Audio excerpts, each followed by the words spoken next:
Hello. And we're live, and I am here with Deacon, and we're just shooting the shit, talking about anything and everything on a Sunday night. And we're live, and I am here with Deacon. Is that me? And we're just shooting the shit, talking about Deacon, is that you?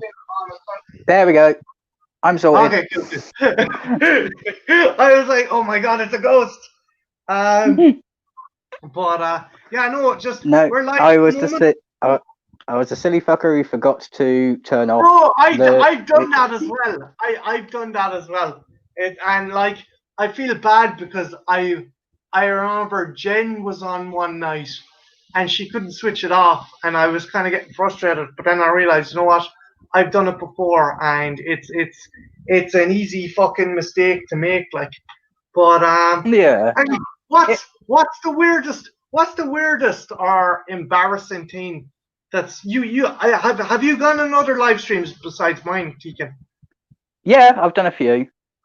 Any mental shit happen? Not even with you, but with other people who were chatting to that you can disclose. If it's embarrassing for someone, don't. But if you can disclose it, work away. Like I can't remember who it was, but I remember which live stream it was on, and I was just watching, not participating. But it was on Count Dracula. One of his guests has gone, right, I need to go and get a drink. I'll be back in a second. And all you heard immediately afterwards was a cascading of falling cans coming off his desk, his floor, everything, just collapsing everywhere. And he just had to come back on the microphone and go, sorry. Was he pissed drunk, or was it just Yeah, a case of? He's one of those guys who drinks, don't know what cans he was drinking, don't know exactly what, but he's a 12-pack a day person. 12 cans? Yeah. Oh, hey. Yeah. Fuck me sideways. I'd rather not. You're a nice chap, but you're not my type. The scar on my side would give you easy access if you needed to. Well, I am a short fucker. Who knows? I might be able to crawl inside it. Well, that episode of South Park with fucking what was it? Paris Hilton going up Big Nails. She bumped into like a magical frog and some gerbil or some fucking. Yeah, or the episode of the X-Files where the slightly dwarfed conjoined twin tries to attach itself to other people. Yeah, that was a cool episode because it was like you didn't know which carnival freak it was that was causing all the trouble. Yeah, and it's hard to believe it's all based on the Fiji mermaid, of all things. I have an X-Files book at home, but they briefly glanced over it. What's the main deal with that? Do you know? Because I know you know your shit. Have you ever heard of what a gaff is? No. It's freak show circus slang for a fake, a forgery, something knocked up to represent something else, but it's obviously fake. The Fiji mermaid was the first attempt at one of these and made it mainstream. All they did was took the rear end of a large fish and attached it to the top half of a monkey. So it was basically kind of kit bashing taxidermy. Yeah. Was the monkey was hardly alive though, was it? Oh no, the monkey was already dead. Okay. Yeah, I'd feel bad, but also something like that reminds me of. Have you seen the Russian tapes where they have the dogs' heads and they've them hooked up to electrodes and they're blowing smoke into their eyes? Yeah, and sometimes it's weird, but unfortunately, it's part of the scientific research process. What happens when we put 10,000 volts through a dead corpse? But is it real? Is the dog actually so it is real? The dog is actually reacting. It isn't like an animatronic or anything like that. It's an actual fucking disembodied dog. you can do it to horse's head, pig's head, any head. The best one is doing it to an entire frog. See, the thing is, I get it.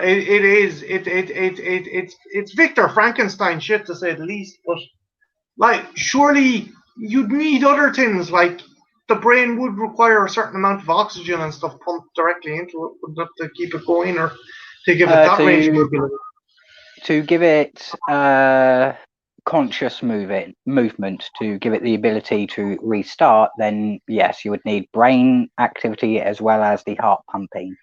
If those two aren't doing anything, then all you're doing is activating the nerves and muscles to spasm. Yeah, it's if just you know if you know where you're hooking them up, you can treat it like a robot. You can attach it to the right nerve ending, and you can make a monkey curl its fist, make a dog open and close its mouth. like, again, obviously, fucking Reanimator. The novel and the movie is bullshit, but there is certain things, like, it's fucking, I don't know. I can't What's the old adage? remember. Sometimes fact is stranger than fiction. Like, I can't remember the guy's name, but in the 17th century, he was famous because he would go around universities, hospitals, any place where they'd be teaching biology or medicine, walk in with bits of animal corpses, hearts, lungs, stuff like that, and with electrical impulse, make them move. and like, That was I'm his. guessing. No, go on. It was about the same time that Mary Shelley's Frankenstein was Shelley, written. yeah, she released. Did she? She wrote that before her husband died, right? Because Yeah, it was a writing competition that was proposed by her husband, Percy Shelley, and who was the other dude? There was another lord or count at the house at the time, and they were telling ghost stories. But although the women could write ghost stories and write the books, they couldn't publish them. So would other aspects, because I had always determined that she had started writing it, but the main body of the story only came about after Percy went missing. He was an explorer as well. He was lost at sea, and Yeah. I had always kind of said that while it was also the kind of the folly of scientific advancement, or man trying to conquer death, it was also the folly and dangers of exploration, be it scientific exploration or the like. I don't know. When it comes to analysing her book and then analysing her life, that is a very close approximation. The book was written out of loss, but also out of disgust and frustration at the fact that someone had proved that human beings, even if it's just in parts, can be reanimated.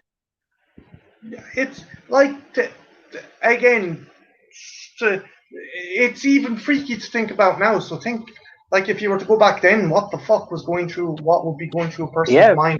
Aspect. The first time someone demonstrates that human beings run off electricity, or at least bioelectricity, is a madman who's zapping body parts. Yeah, again, it's one of those things that sometimes a fact is stranger than fiction. Yeah, sometimes fact is a lot stranger than fiction. Kind of like the Russian mad scientist who went to Poland during World War II.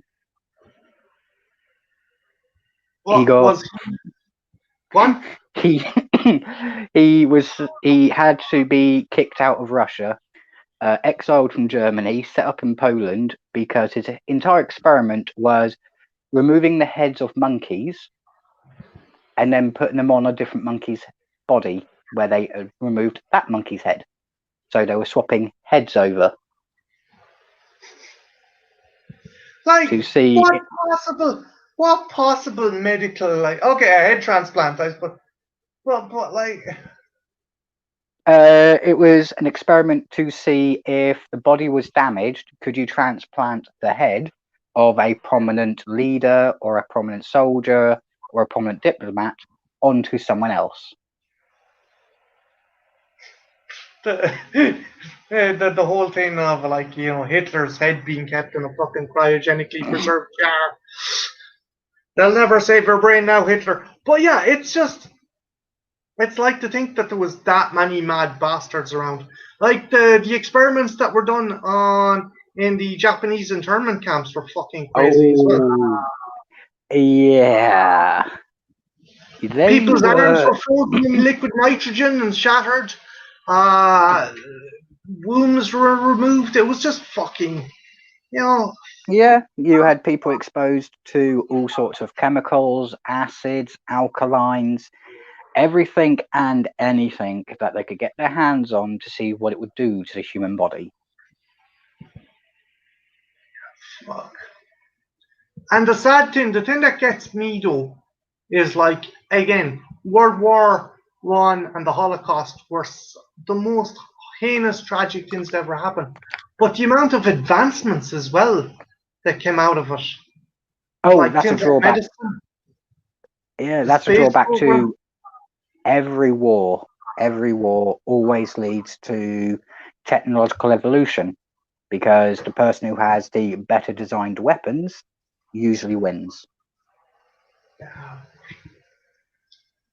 Like how many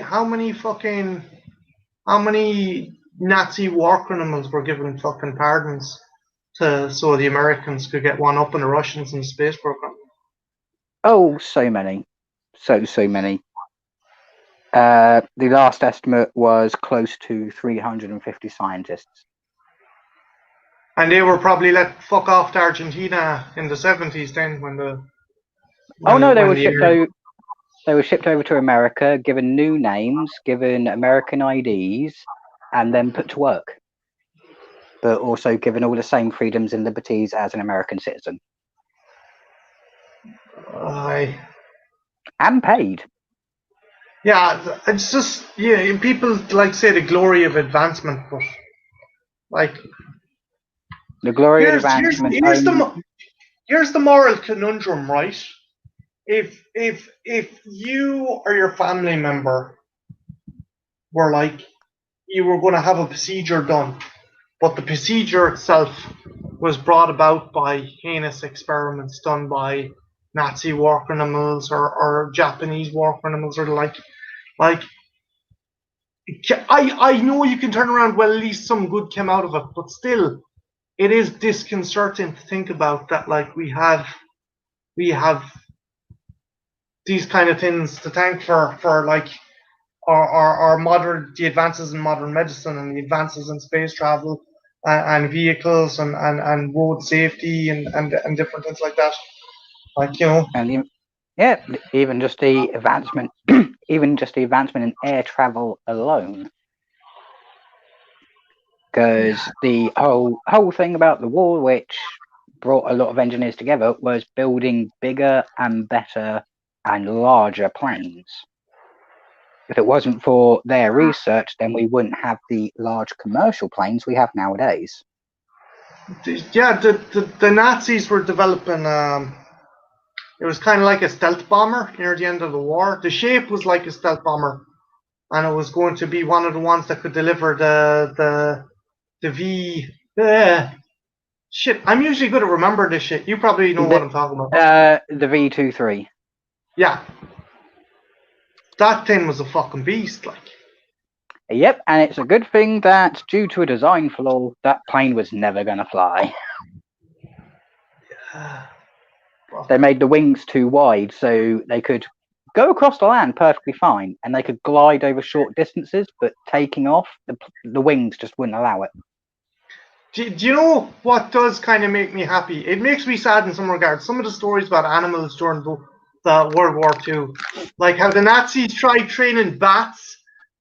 They tried strapping bombs onto bats and have them. Oh no, that was the Americans. That was the Americans. I thought it was the Nazis, and the bats ended up flying back they ended up flying back to where they came from and blowing Yeah, up like fucking churches and barns and fucking derelict schools and shit. it was the only experiment where the rebuilding cost was was less than the entire experiment cost and damage. That was fucking insane though. That Oh that was that. yeah, or training dogs to carry explosives underneath tanks, which is perfectly fine in theory unless you train them specifically to run under American tanks. Yeah, I hate stuff like that though. I hate the fact that the animals were kind of made suffer. Uh, the only one I do like is the bear, the Polish bear that reached the rank of corporal. What, Jack? Yeah, You've and it's heard kind of like the only reason he got enlisted in the army is because the troop adopted him, and you of the weren't cub? allowed pets. Yeah, you Yeah, weren't allowed pets, so they enlisted him instead. like they fed him vodka and honey. Apparently, now this could be total bullshit. Apparently their squad was kind of they had gone behind kind of enemy lines, and their squad had been after early on. They decided to set up camp and they put Wojciech into a little makeshift cabin, and they started drinking vodka because they thought they were okay. They thought Yeah, they weren't near any patrol. A group of they thought SS we're safe. Yeah, a group of SS commandos turned up and surrounded them, killed two members, and had the rest at gunpoint. The SS commandant said, "Hey, you guys have been drinking. Where did you keep your booze? Oh, we keep it in the In shack there. over there." The commandant opened the door and apparently his head was taken clean off his fucking shoulders. I don't know if it's true. I don't know if it's bullshit, but if it is true, that bear deserved the fucking rank of corporal. If you could take a head off a Nazi, I don't care if you're a fucking kangaroo, you deserve the fucking rank of corporal. Oh no. In exchange for the food and the booze and the comfort, they managed to train the bear. The bear did go on guard duty with some other people. The bear did kill people who were in Nazi uniforms. The bear was also trained to carry ammunition loads, which Oh yeah, weigh I seen 100 pictures of him with kilos fucking each. yeah. Yeah, And the thing was, I think he lived up until maybe was it 59 or 61 in a zoo, and he was treated like a fucking war hero. The bear was. yeah, and they had to keep him occupied by giving him empty boxes to carry from one end of his enclosure to the other. Because he'd been so used to doing it. Yeah, I Yeah, that's the story I like. That's like fuck it. That's pure fucking pulp. That's like something out of a pulp fucking annual from the 70s or 80s. Did you yeah, being over in the UK? Did you ever get the those kind of ones like Shot or Target or any of those ones yeah. like? The best way to put that bear is he would fit nicely in a Chuck Norris movie. He would. I keep on thinking of. Do you remember the shitty second wave of Action Men figures that came out? And like Action Man would be a skateboarder and stuff. And one of the Action Men you got came with a bear, and I was like, based on real events. But yeah, again, I, that bear deserved that fucking rank more than human soldiers. If you're willing to take, if a bear takes the head off a Nazi, fuck it. That bear deserves fucking sainthood. Hell, if I Again, remember correctly, that bear won the equivalent of the Purple Heart twice. he, Deacon, he probably ate someone's fucking heart twice. Well, I do know there was one story where the bear was going forward amongst in front of the troop, scouting ahead. someone's jumped out with one of those big guns, ready to take them all down. The bears mauled him to death, but he got shot in the side with the gun. So he got the Purple Heart because he won, he survived. Seriously, though, man, it's like it's wonderful, and it's like something out of a bad fucking comic I read back in the 80s. The bad fucking Boys Own fucking war stories comic. Oh, if you want absolutely bizarre, then I feel sorry for the soldiers who were basically doing the movie 300. Can you imagine being a soldier standing in Greece, minding your own business? You've never seen anything bigger than a lion before, and then all of a sudden coming over the Alps are armored elephants. Yeah, again, that would probably be the equivalent if we saw a fucking dinosaur today. That's probably like what the fuck? It's the equivalent of putting heavy armor onto onto hippos and rhinos, and then just making them run through town. Yeah, sure. Like the thing is, the Romans were fucking brought to their knees by Hannibal coming over the fucking Alps with fucking armored elephants, like. Oh my god, we have 3 viewers. Favorite animal themed horror movies? Oh, animal themed. Are we talking a singular animal, or are we talking where all of the animals in one way or another? Multiple animals. My only stipulation is it can't be science fiction, and it can't be supernatural. It's basically man against nature.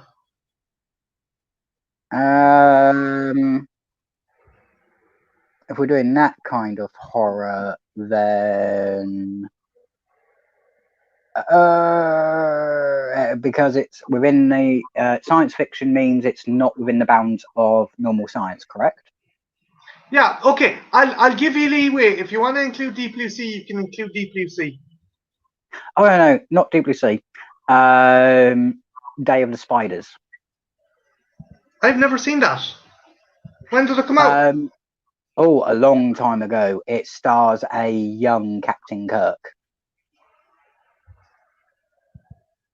Is it? It came out in like the 70s, but basically there's a scientific premise which has been tossed around for years, well, for decades.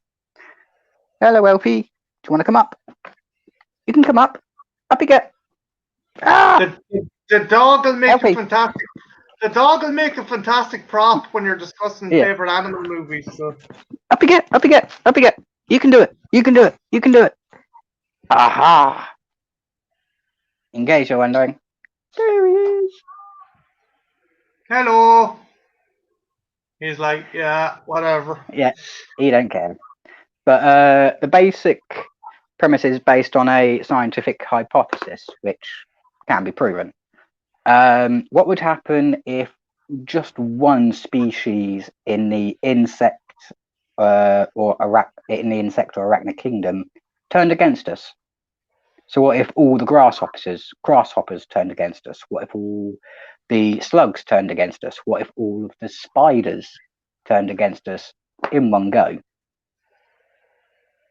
And this movie is about all the spiders in the world going forwards, killing every single human they can come across. And they're not giant or anything. It's just regular. No, no. It's essentially it's Alfred Hitchcock's The Birds, except with spiders, essentially. Yeah. But with less places to hide, because spiders can get through very many cracks. I'm trying to think. There was a movie with Sam Elliott that came out in the 70s, where this family, they were living on the bayou and they had dumped chemicals into the water, and all the animals had gone fucking crazy, like they were being killed by bees and snakes and shit. I'm trying to think the fucking title. I know which one you're about. I can't remember the title. I do know I've watched a review of it recently, So let me see if I can remember who did it. I think it was Cecil from Good Bad Flicks done the review that I saw. The one I saw was from. Why do I have such a long list? People that I watch. Too long a list. Brandon Tenold. My favorite one would have to be. Have you seen a movie with Peter Weller called Of Unknown Origin? Yeah. That's brilliant. There's a part in it to rival fucking Quint's speech in Jaws. Basically, Peter Weller plays this yuppie who's part of the firm, and 45, maybe 50. I give you that. I know you can go more baritone than that. In fairness, dude. But basically, we've got a Diego Martin Lacina in the chat saying hi from Argentina. I know Diego. He is an avid action figure collector like me, and he actually, you might like this, Deacon. He constructed the Warrens artifact room, not like the movie, but actually in real life for his Annabelle action figure. He done an amazing fucking job. Ooh, might have to give that a look up. Diego, if you're watching, what's your favorite like killer animal movie? But anyway, as I was saying, Deacon, it's just Peter Weller kind of pulls a U and starts reaming off facts about rats, and like there's women, you can see their feet going out of their high heels and they're clenching their toes in disgust at the facts. But it's my favorite part of the movie, and you also get a Quint. You also get the Quint equivalent.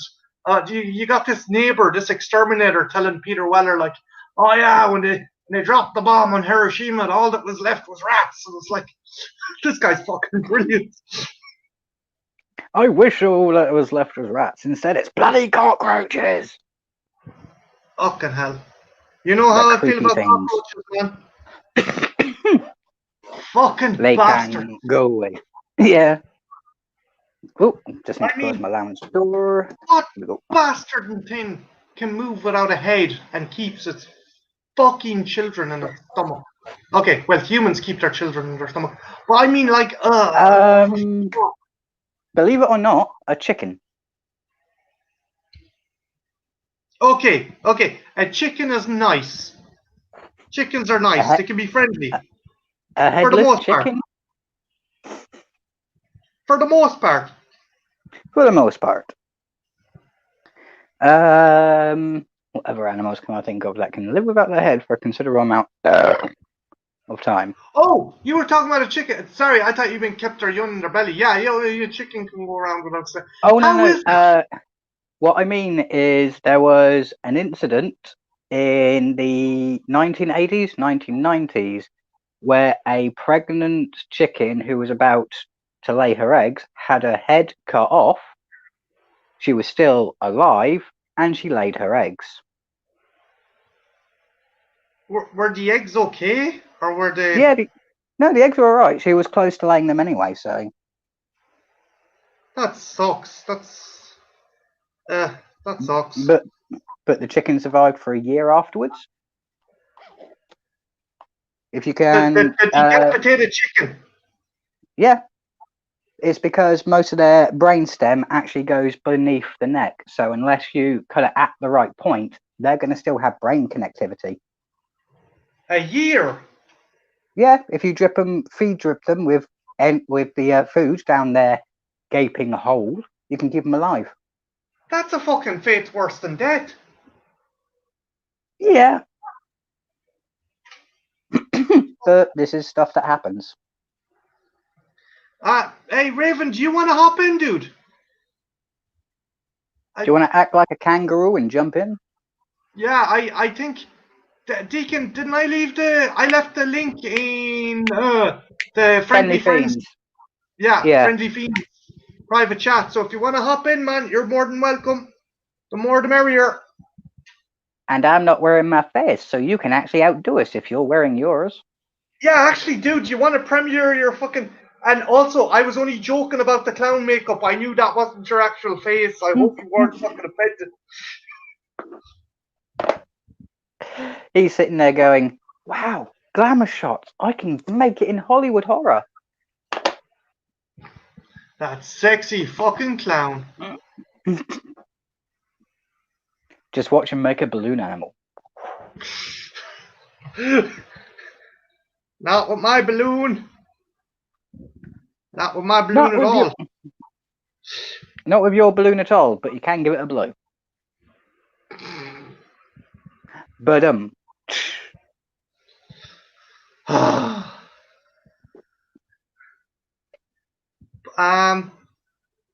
yeah, but just fucking a year without a head. Yeah. That's fucking awful, man. That's like fucking. But that's not the longest a chicken's been kept alive without a head. That's some 4.5 years. That's some Joseph Mengele 11 shit. Raven, whenever I should be on till about 3.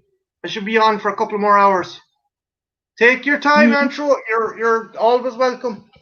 Dude, we're not fucking 4 years? Anywhere. Yeah. You'll be surprised what people are willing to try or do if nature allows it. I've heard bullshit. I don't know if it's bullshit. That like KFC chickens have their like beaks and their fucking legs removed. That's hardly true, is it? While they're alive, they're laying. Huh? Usually not when they're alive, but when they're, well, technically. The best way to put it is baby chicks do have their beaks ground down a bit. And that's just so they can't peck at each other, but they can still eat. And during processing, usually just after they've had their head cut off, which means they've still got some sensitivity, and if it's not cut right, we've already discussed, they can still be alive, then their legs are removed. See, we as a species, we need something just that give us a fucking wake-up call, not just a fucking virus. I don't know. Trust me, once you've seen chicken nugget paste, yeah, you go off them. Dude, I like my nuggets, so don't give me too much information, okay? I won't. I worked in the catering industry for a while, so unfortunately, I know how every sausage is made. I'm trying to think. Fucking. Here's a surprising fact for you. When you bite into a McDonald's beef burger, you are tasting the DNA of about 47 different cows at once. Yeah, sure, they're all minced up together. It's probably not one fucking cow. Yeah, basically they'll just throw in up to 50 cows into the mincer and just mince it all. Hey, how are you doing? Hey, what science are we talking about today? We were talking about fast food, how it's made, how it's disgustingly made, and how chickens can stay alive for 4 years without a head. Jesus. If you're more than welcome to steer the steer the conversation. I am a dispensary, not a receptacle. Please. I picked it. Are you finished Carmela yet, or are you still reading it? I'm still reading it. I think I've just got a few more chapters left, though. What are you planning on? What are you going to start? Are you going to read something after? Have you decided what you're going to read?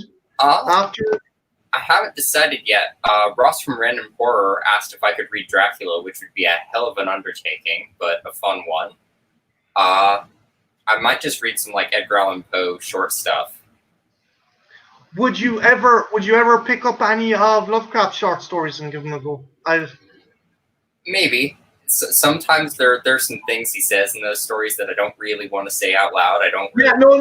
I get that. I get again. Yeah, he's not the most politically correct. So I'd say keep away from Reanimator and maybe Dagon. I think Dagon would probably be the safest bet. Yeah. Yeah. I mean, I love Dreams in the Witch House and Beyond the Wall of Wood, but both of them have serious problems. Yeah, it's again the dude was nearly beaten to death by Polish workers in the bar, only that he had been with Robert E. Howard at the time, and Robert E. Howard had to punch the head of the group of dock workers and buy the rest of them a beer to stop him from getting his fucking hole kicked. Right. He was actually he was really good friends with Robert E. Howard. That's why in a lot of Conan stories, a couple of the creatures from the Cthulhu mythos turn up in Conan, Robert E. Howard's early Conan stories. Right. They used to share. Hey, Mark, how you doing? They used to share creatures and stuff. And he was also good friends with Robert Bloch, if I'm not mistaken. Oh yeah. I think it might have been Robert Bloch who convinced him to kind of ask for more money for his short stories, because Lovecraft was very self-conscious and charged fuck all for his stories. He didn't think he was any good. So he was also, I don't know what the term be, chauvinistic, but his wife, or it might have been wife or fiance, owned a hat shop, and she offered to finance him, and he couldn't get over the fact that a woman would be supporting him, and it absolutely fucked up his relationship. Yeah, I mean, Lovecraft was scared of everything. He wrote a short story about his fear of air conditioning. That's what cool air is. That's his fear of air conditioning. He made a story about a color. A scary color. So scary. And that's because they recently found out in science at the time that there are colors outside of our visual spectrum. That's where, like, from beyond. We're from beyond. The idea of where from beyond comes. Yeah, color from outer space. Andrew, there was something I wanted to ask you about, because you would know about this, and Deacon, you probably know. The Grand Garganal, how much do you know about it? And like, was it fucking Viennese? Was it the Viennese kind of French theater that was the kind of? Oh yeah, that was French, I think. Yeah. I haven't done too much digging into that stuff, but it's really interesting. It was literally the theater of blood, pretty much. They kind of touched on it in Interview with a Vampire in the movie. I don't know if did they touch on it in the novel? It's been years since I read the novel. I don't think that they do have the Theater de Vampire in the novel, where they do kill the woman on stage. That is from the book. Yeah, but the thing was that they were able to get away with it. Wasn't all vampires that was in the audience, so right. They were under the guise that it was the Grand Garganal kind of theatrical kind of show. Kind of like 4D. Yeah. But I have a book by Clive Barker, and he goes into it and how, like, you know, people, like some of the stagehands and some of the actors and some of the creators were arrested because people back then couldn't tell what was real and what wasn't real, and just, you know. Right. They bring that into Penny Dreadful as well. That's sort of where the monster works in the early parts of the show, and they put on their own bloody versions of Shakespeare plays where everyone dies at the end. Yeah, I remember Dr. Frankenstein's first creation. He works up in the rafters, and it's absolutely heartbreaking when the kind of the actress kind of spurns his advances. Yeah. I thought he was going to team up and help them I thought he was going to help them fight the vampires, but obviously that would have been too formulaic. Have you watched City of Angels yet, actually, Andrew? I watched the first episode because it was free to watch on YouTube. I'm still puzzled as to how it connects to Penny Dreadful at all, but it was well made. I'm wondering, is Natalie Dominaire an ancestor or a relative from Eva Green's character? I mean, maybe it could be. There's like two sisters there. There's like the light and the dark characters, and they sort of make a deal at the beginning, and maybe there's some connection to like the demonology in Penny Dreadful there, but I just don't know. I definitely like the fact that they're bringing in the case of the Black Dahlia. That's a big kind of a big influence on it. Actually, guys, even though it was only one horrific murder, like it's weird. Like she was. It's weird. It's weird how her body was found. Yeah, it was bisected, and there was a section in the middle missing. Yep, but she was perfectly bisected, which means they even cut right in the right spot to go between all of the organs, including the small and large intestines, so nothing would fall out. So either the person was a medical professional, or I was going to say a butcher, but I don't know. I would say a medical professional. I can't remember the person's name, but they came up with someone who could have been the Black Dahlia killer, and he was a doctor. Had he been charged for anything else? He hadn't been charged for anything else, but he did, after his death, they did find that he ran a clinic for illegal illegal abortions. Abortion, yeah. That's the theory as well around Jack the Ripper. One of the theories around Jack the Ripper was an abortionist. Some kind of crazed abortionist. Actually, to you guys and to whoever's in the chat, what do you think? What do you like? Again, not going on that fucking shitty movie with Johnny Depp. If you want to go on a good fucking thing, check out the Alan Moore book by the book by Alan Moore and Eddie Campbell, From Hell. But what do you think? Do you think it was a conspiracy? Do you think it was some kind of like there was so many theories? One was that it was a Native American from Wild Bill's fucking Traveling Wild West show in that was in town. Another one was it was fucking Merrick, the Elephant Man. Like, what do you think? What do you think? Who do you think the killer might be?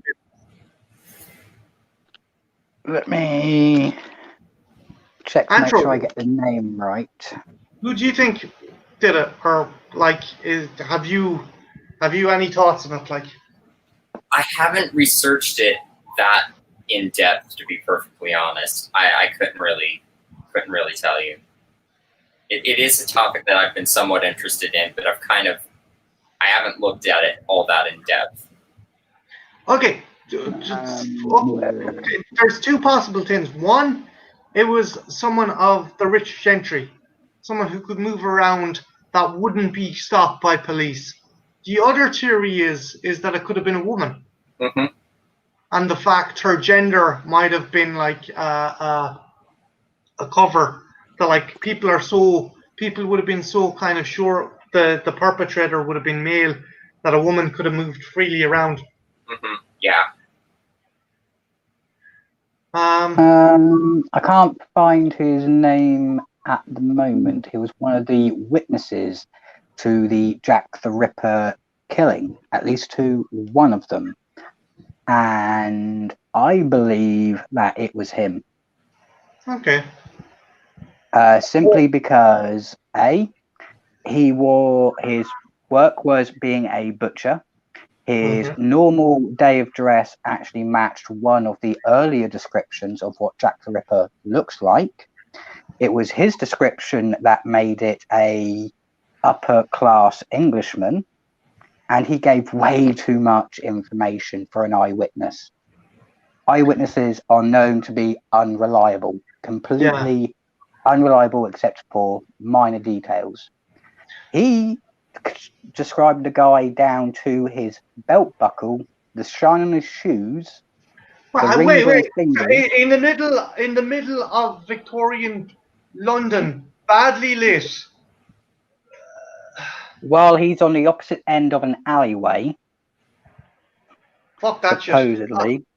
Mark says it might have been the Queen's doctor. Yeah, I'm assuming you're talking about William Gull, Sir William Gull. He was the Queen's surgeon, and the theory was that to cover up the homosexuality between the prince at the time, the prostitutes. Again, it's one of the major plots of Moore's graphic novel that William Gull, who was a member of the Freemasons, was kind of commanded by the monarchy to kill these prostitutes. I don't know. I just like with that much power, they could have just been fucking arrested and locked up and put in a fucking insane asylum. They wouldn't have been fucking no one like. With that much power and the climate at the time, they could have thrown them into debtor's prison where they would have rotted until they died. Yeah, you wouldn't have needed to send out a quote-unquote assassin to do that. Again, it makes for an interesting graphic novel, and if people like the Johnny Depp movie, grand, but I don't see such an elaborate plot. The Queen needing such an elaborate plot to do that. I'm with you. It's just there was so many other more kind of more streamlined ways of getting out of the way. Yeah. This is why I think it was one of the witnesses, because his profession was butcher. Yeah. And although the work of Jack the Ripper was said to be surgical-like, butchers could not be taken off the table because of how some of the cuts were not expertly made. The last murder was fucking it like he's like he swam into her. It was fucked up. Andrew, what's your favorite kind of unsolved murder or kind of unsolved case from any kind of serial killer that was never caught or any kind of mass? All my favorite like true crime stuff tends to be stuff that was solved. Like the first that comes to mind is like going way back, the stuff Elizabeth Bathory did. Oh yeah. If is there any aspect that you find the most interesting? And if anyone's watching it, they don't know, Andrew, give a quick rundown on what she did and how she went about doing it and stuff. All right, so basically, Elizabeth Bathory was it Hungarian, Romanian? All of that kind of gets jumbled up in my brain a little bit. Where was she? Crap. I think it was Hungarian because it would have been easier just to, again, her kind of oh shit, what's the word I'm looking for? Her legend and stuff definitely played a part on Bram Stoker coming up with Dracula as well as Vlad the Impaler. Yeah. So I think he kind of, I think she was Hungarian, but I think Vlad was Romanian, and I think he just made a melting pot to make Dracula. Yeah, and I can get into the whole Vlad and Bram Stoker's Dracula thing as well, but with Countess Bathory, her whole deal was she was really obsessed with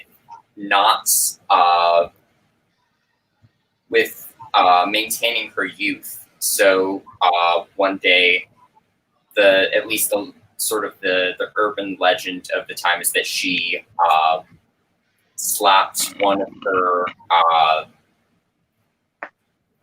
her maids or whatever so hard that she ended up bleeding, and it landed on Countess Bathory, and she sort of smeared it on her skin, and she thought it made her look younger, so she started killing all of these young girls for their blood so that she could bathe in it because she thought it made her look younger. And she sort of people have gone into detail about all this other torture that she inflicted on these people, and Eventually, she started going after young girls that belonged to some of the more aristocratic families, and they didn't take too kindly to that, so they investigated what she was doing and ended up walling her up in her own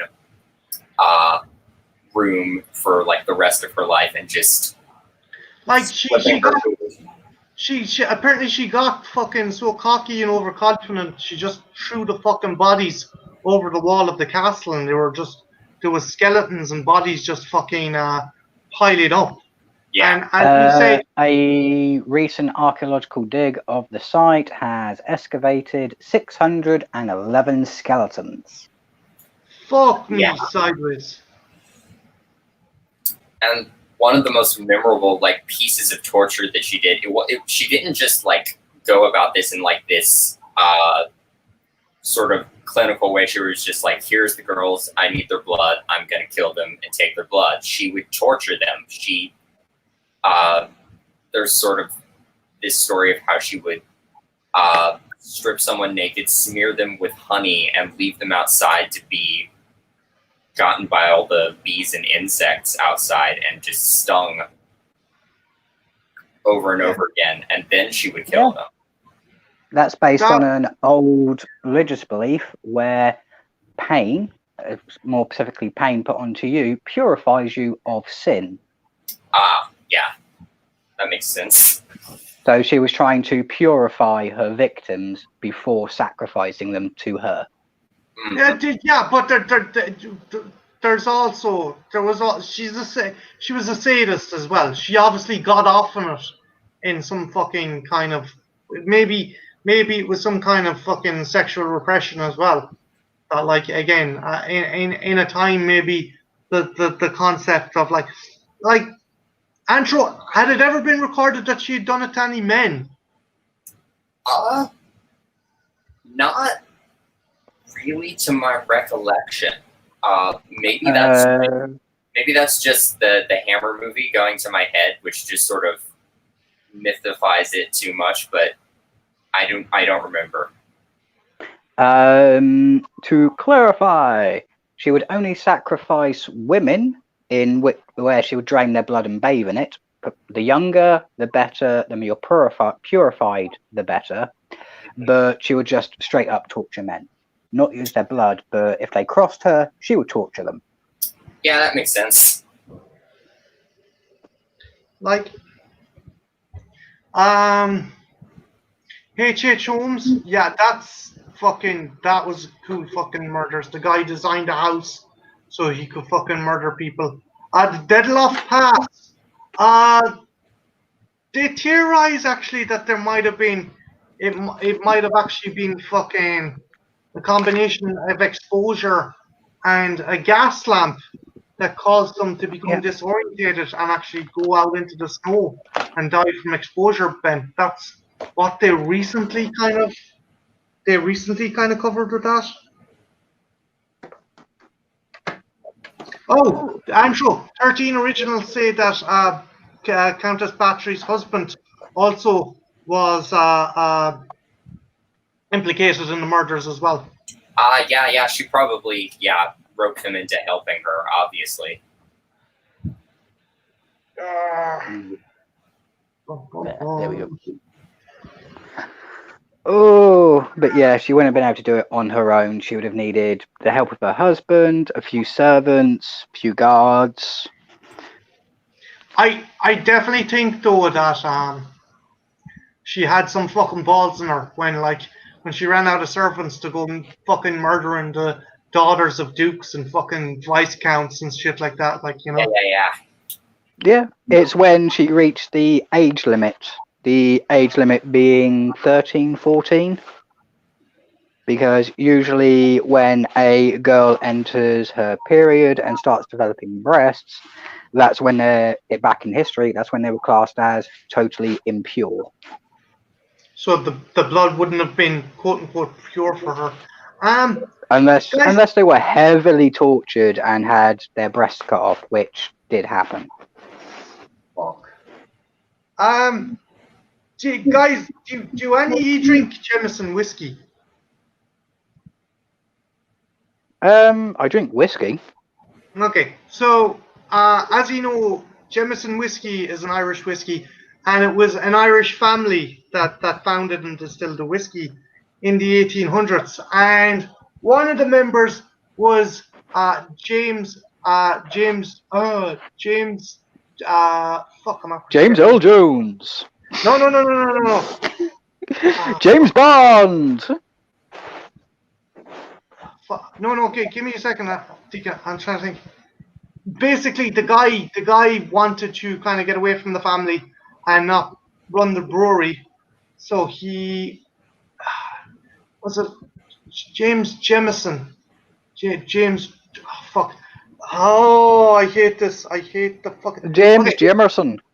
no. Give me a second. Because I people be saying that I'm making this up, which is not the fucking case. Essentially, the guy went on an expedition at the same time as to the Congo with I forgot the two cunts' names. One of them ended up having to have their legs cut off. Summerlee? No. Oh fuck. I think I know which one you're on about. Because he had to have his leg cut off due to an infection. Yeah. Well, there were two explorers in the 1800s. They went to the Congo. Fuck. Ross. Bollocks. Which is quite a risk for them, because even back then, white man in Congo equals white man head stick. Sorry about this. Don't be sorry, dude. We're not encyclopedias. We're not computers. We are going to have brain farts and forget stuff. It fucking pisses me off that I used to be. Okay, so James Sligo Jameson, that was his name. His middle name was nickname. So James Sligo Jameson joined this fucking expedition, but he was inexperienced and he fell behind. So he decided to establish a fortification in the middle of the Congo, in the worst part of the Congo. And 2 years passed and the family didn't hear anything from him. And slowly but surely, rumors started to come back to England about him being involved in unsavory practices. So they sent out an expedition to try and find him. And the expedition came across former members of his party who claimed that he had started eating people. He had started eating people. And they were like, oh, fucking savages, fucking the natives, they're talking shit. So they finally found the fort, and there was up to 800 or 900 corpses just strewn around this fucking fort. And they were like, oh my god, what have these fucking savages done? So they went inside, they found Jemison's body, they found his diary. Day 56, at an 8-year-old boy. I found the family were fucked. They nearly went broke trying to cover up what he'd done. But they reckon he killed between 800 to 900 men, women, and children. And the worst part is they had built an enclosure that was filled with water buffalo and pigs. He didn't need to fucking eat anyone. Him and his party had consumed nearly 1,000 fucking people.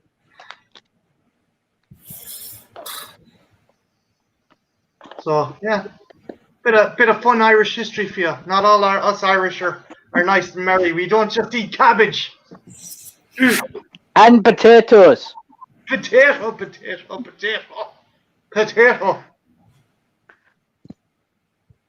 Oh, but you'd be surprised. In history, a lot of people have tried cannibalism, and they all have exactly the same thing to say, and it's Pork. tasty.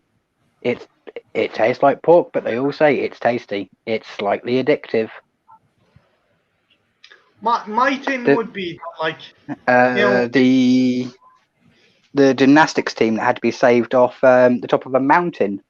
The movie with Ethan Hawke, Alive.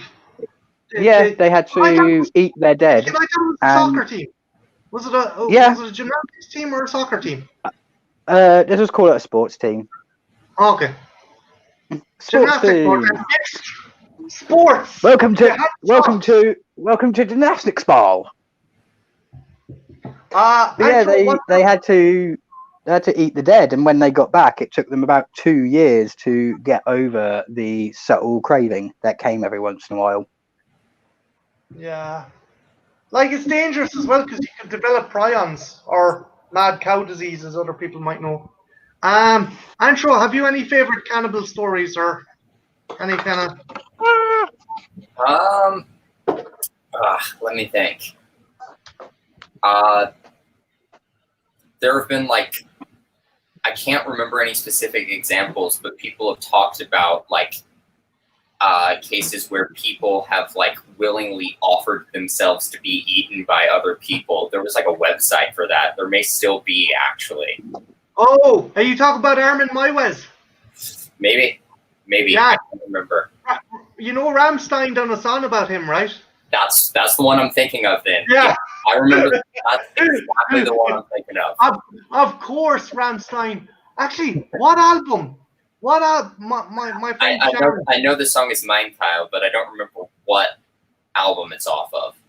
But no, there's another album that has the black box, the last recording of the Chinese flight's black box that crashed. Oh wow! I didn't know anything about that. My friend Shan showed it to me, and it was pretty crazy. Give me 1 second, guys. I'm gonna try and see if I can get someone else into the chat. Give me a sec. But Armin Maiwes. There was a kind of there was a website made for people who kind of had a cannibalistic kink, and he put up an advert looking for someone to eat, and your man replied to it, and you're like, what the fuck? Like, I don't know. It's just fucking crazy. The question is, what's more evil? Someone committing cannibalism or someone tricking other people into partaking in cannibalism? So, Sweeney Todd? There have been real cases. Oh, I'm sure. I am sure.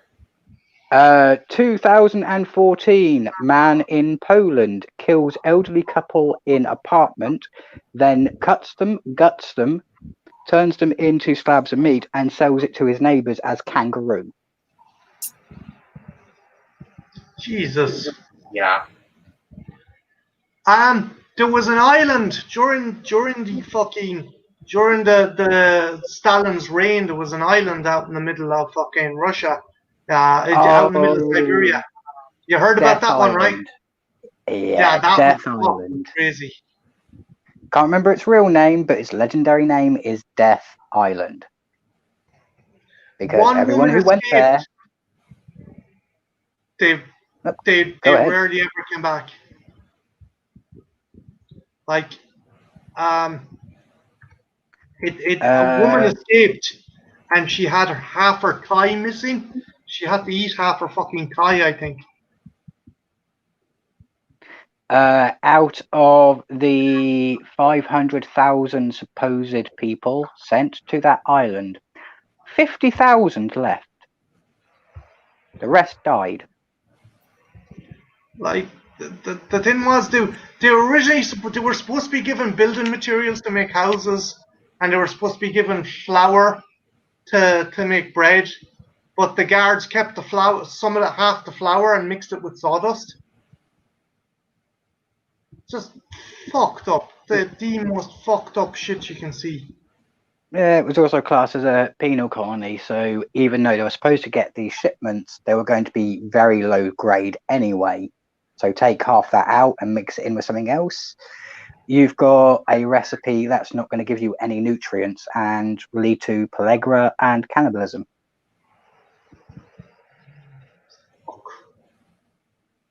Albert Fish, yeah, that guy was fucked up. Ed Gein, well, was Gein a cannibal or was he just a negrophile?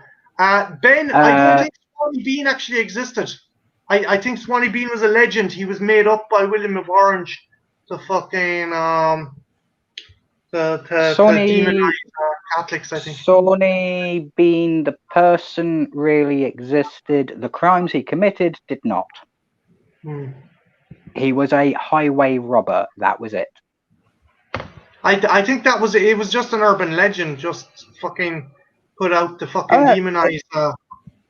It was based on a real highway robber in England, but they changed it so he was a cannibal as well. So he would kill people, rob them, then eat them. But in real life, all he did was hold them up, rob them, and say goodbye, and let them go. I suppose the people did it just, they wanted to demonize highwaymen. They didn't want them to have a kind of fucking heroic or anti-hero kind of reputation. Yeah, and if you ever wanted a movie that is a nice combination of fake legend with a bit of history, Plunkett and McLean? Yeah. Plunkett and McLean. If you've Anthro, if you've never watched it, one day I will set it up on my Discord server, send you an invite so we can watch it, because you need to. Nice. Actually, do you know what is a really underrated cannibal movie? And a lot of people, it wasn't liked when it originally came out, but it kind of grew cult kind of status. Ravenous with Guy Pearce and Robert Carlyle. Have you seen that one, Andrew? I have not seen that. Cannibal movies I haven't really gotten into, honestly. This one's kind of funny. I don't know how to explain it. It's kind of a black comedy and very loosely, very loosely based on the Donner Party massacre or the Donner Party incident. Right. Where, again, very loosely. The Donner Party disaster. Still can't believe that. How the Donner Party disaster could have been so easily avoided. So easily avoided if they decided to follow the map. Hi. Hello. How are you? Ethel, have you any kind of favorite kind of murder mysteries or cannibal mysteries or unsolved mysteries or fucked up kind of crimes that you absolutely adore when you find it in a book or on TV that you watch? Is there any in particular that you like? I've always liked the whole Jack the Ripper thing because they had that whole crossover with Star Trek. I don't know if you recall that one, Wolf in the Fold. Oh yeah. It turned out that Jack the Ripper was like a ghost that was jumping into like an alien the whole time. But any kind of true crime story though? Any kind of true crime kind of like the Zodiac Killer or any kind of historical kind of one? Oh yeah, you want to talk about real murderers and serial killers? There's like Ed Gein, what the hell is his name? Jeffrey Dahmer. I watch a whole bunch of documentaries on these guys. I actually do it every year in October, sort of like a Halloween thing, real horror in real life, you know? Oh, have you tried the documentary series Born Evil? I've actually seen some of that. Yeah, it's pretty good. They go really in depth about it. But no, it's pretty cool. It's so messed up. Like Jeffrey Dahmer, for instance, almost got arrested 3 times before they actually finally caught this guy, and it's crazy, like how close they came to catching him each time. And they let him walk away with a victim. He was fucking. The thing was, he was so confident and so fucking self-assured in himself. That's what helped him get away. There was it wasn't a case of that, he was kind of nervous or he'd stumble or he'd slip up. He was so fucking intelligent, and that's why he represented himself in fucking court, for fuck's sake. I mean, granted, he didn't do. Well, like, He obviously still got fucking the death penalty, but like, he was not a stupid fucking man. He was far from like some fucking random spree killer. well, he actually never made it to his death row sentence. He was Really? killed in the prison workout yard. They hit him in the head with one of those pipes, weights. Yeah. And this guy, Dahmer. Jeffrey Dahmer was, right? Yeah, okay. Yeah. Sorry, I thought we were talking about Ted Bundy. Sorry. Jeffrey Dahmer killed in prison by a fellow inmate who is supposedly who did it in revenge to his only black victim. Which, do you know he kudos. He was Jesus? Sorry? The guy who killed him? The guy who killed him believed he was Jesus. Like, not Dahmer, but the guy who with the pipe believed himself to be Jesus. It's crazy. Can you imagine if Jesus went around fucking lamping fucking serial killers? That's not good. Do you know why? You kill Jeffrey Dahmer. He's going to wake up 3 days later. No. The dude himself thought he was Jesus, Deacon, not Jeffrey Dahmer. But if Jesus never killed anyone, but if he killed them, he'd make sure it wasn't a sin. So to make sure it wasn't a sin, he'd allow them to resurrect. So he'd probably do it on the 3-day cycle. So he'll only be dead for 3 days. Then he comes back. You know what I find interesting, guys? You know what I find interesting? Fucking Jeffrey Dahmer ate 5 guys before it was a restaurant. I think that's amazing. Sorry. I have to make that joke. 5 guys in a pizza tray. It's obligatory. But it is weird like that. As we were saying earlier on, Deacon, sometimes fact can be stranger than fiction. Like the likes of fucking Ed Gein influencing Texas Chainsaw Massacre and the likes of Psycho and stuff. Yeah. Sorry, Andrew, what were you going to say, dude? Actually, I was going to say, in regards to Ed Gein, have you guys seen the biopic Hitchcock on the making of Psycho? Yeah. Yeah. Yeah. Alfred Hitchcock's imaginary friend in that movie is Ed Gein. What? Yeah. There's a scene where Alfred Hitchcock is like having this sort of existential crisis where he's like, I'm not going to get the movie made. I don't know what to do. And he's like sitting on this like psychiatrist's couch, sitting back, and like someone's interviewing him, and it like the camera tilts around, and the psychiatrist is Ed Gein talking to him, and he's talking to his imaginary friend. It's weird. That sounds fucking wonderful. It's basically Hitchcock's way of saying the only way you can write a story about a killer is to get inside the killer's head. Or be friends with a killer. Hello, Cheetah. How are you doing? Cheetah, what's your favorite unsolved crime or murder or unsolved mystery? Just at the top of your head. We're just having a bit. I've been mulling it over, and I think for mine, I'm going to have to choose Bela Lugosi. Wait, I thought he died of natural causes. No, not that guy. It's a girl. Oh, Bella sorry. Lugosi. She's also called Bela Lugosi. Okay. Main reason being is they don't know if she actually died or not. They found some evidence, but not a lot. Basically, her stick was she married a man who had a large acreage of farm, loads of animals, loads of crops, everything. He disappeared one day. She declared him dead. And then over the course of the next 12 years, she would lure men to the farm, kill them for the insurance money, get everything in her name, sell all the possessions, and then feed the body parts to all of her animals. What century was this?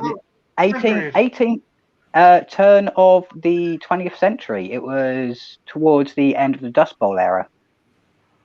So obviously they didn't keep records, weren't kept, or like marriage Not certs proper. wasn't kept, or people didn't fucking join the dots. Oh, they eventually joined the dots when farmhands who were who were known to come through the town regularly for work, started going missing.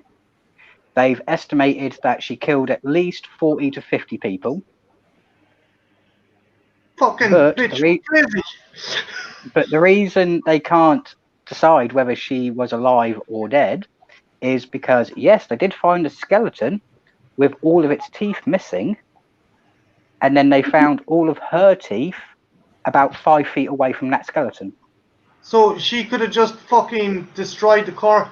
Man, that chick that was one clever fucking killer. Jesus Christ. So it's unsolved because they don't really know if she was alive or dead. And even though they declared her kind of dead, killings of a similar nature carried on for about 12 years afterwards across the country in America. Did you guys ever hear of the Hinterkaifeck murders? I'm not familiar with that one. It was in Germany in the 1800s. Basically, an entire family and their maid was murdered. Ooh, we have a Dino in the chat. Hello, how are you doing? The entire family had their brains bashed in with a hammer and an axe. The women were found in a stable, and the men were scattered all around the fucking house. But the thing was, it turned out that there was tracks found going from the fucking place was caked around, the land was caked in snow. They found footprints going towards the house, and they found kind of later on they found lighter footprints, but they figured the guy had been in the house for at least 7 hours before he killed the family. He had snuck into the house, climbed in the attic, and waited till the entire family was asleep, and systematically murdered them with a hammer and an axe. Isn't that creepy? That's just the fucking.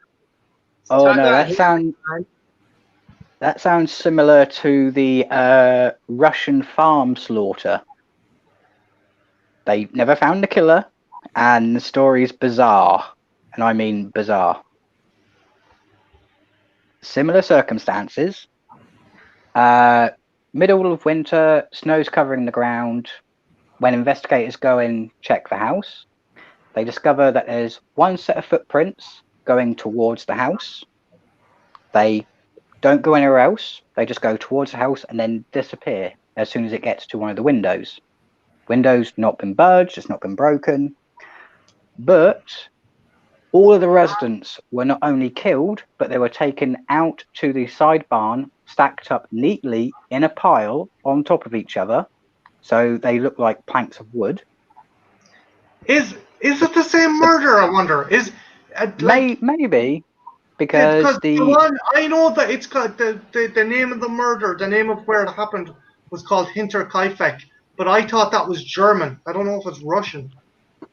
There's been loads of cases like this. There's been about 5 off the top of my head. But this one, it looks like the person snuck in 3 days before he killed the family and lived in the house, but hidden. Killed the family. And then spent 3 days living in the house afterwards, feeding the animals, tending to what crops there were, keeping the fire going, even cleaned the house. And I wonder then if it's the same fucker just traveling across Europe. Wouldn't be surprised. This fucking dude just bombing around Europe, fucking murdering families and sleeping in fucking attics. Like the worst couch surfer on the planet. Sorry, go on, Ethel.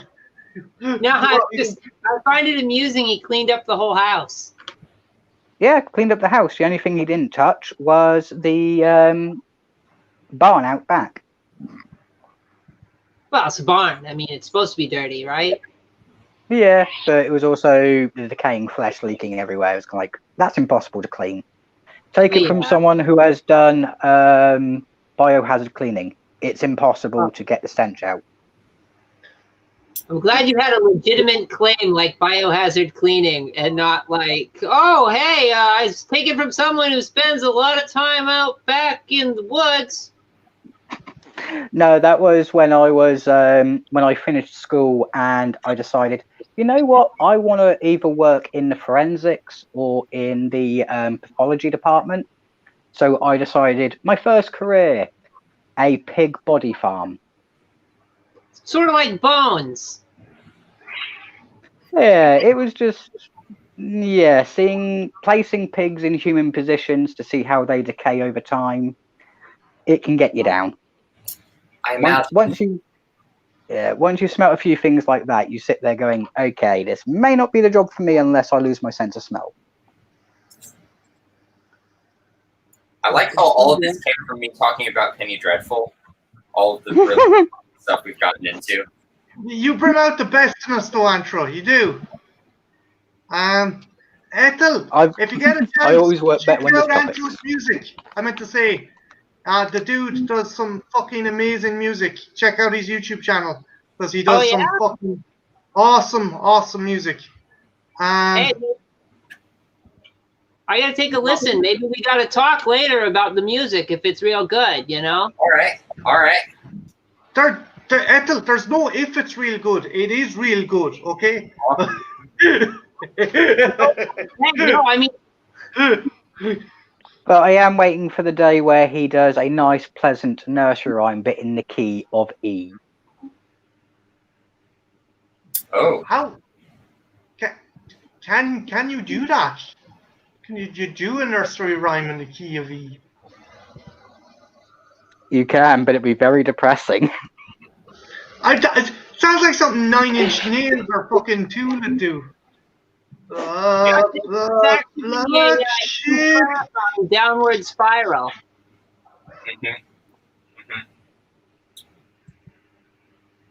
You could do Happy Bunny Foo-Foo runs through the forest. Yeah. One of my favorite. Cheetah. One of my favorite things that bands do actually is taking songs that were meant to be happy and playing them in a minor key. Ghost on their first album did a cover of "Here Comes the Sun" by the Beatles in a minor key, and it's creepy as hell. And they play it as a play on words with "sun," where they might actually be talking about the coming of the Antichrist, and it's kind of awesome. Right. The Soulless Trenchcoat has just demanded that if you do it, you do the Three Little Pigs. I mean, let me think. Green Jello did their own version of the Three Little Pigs already, and it's awesome. I was going to say that.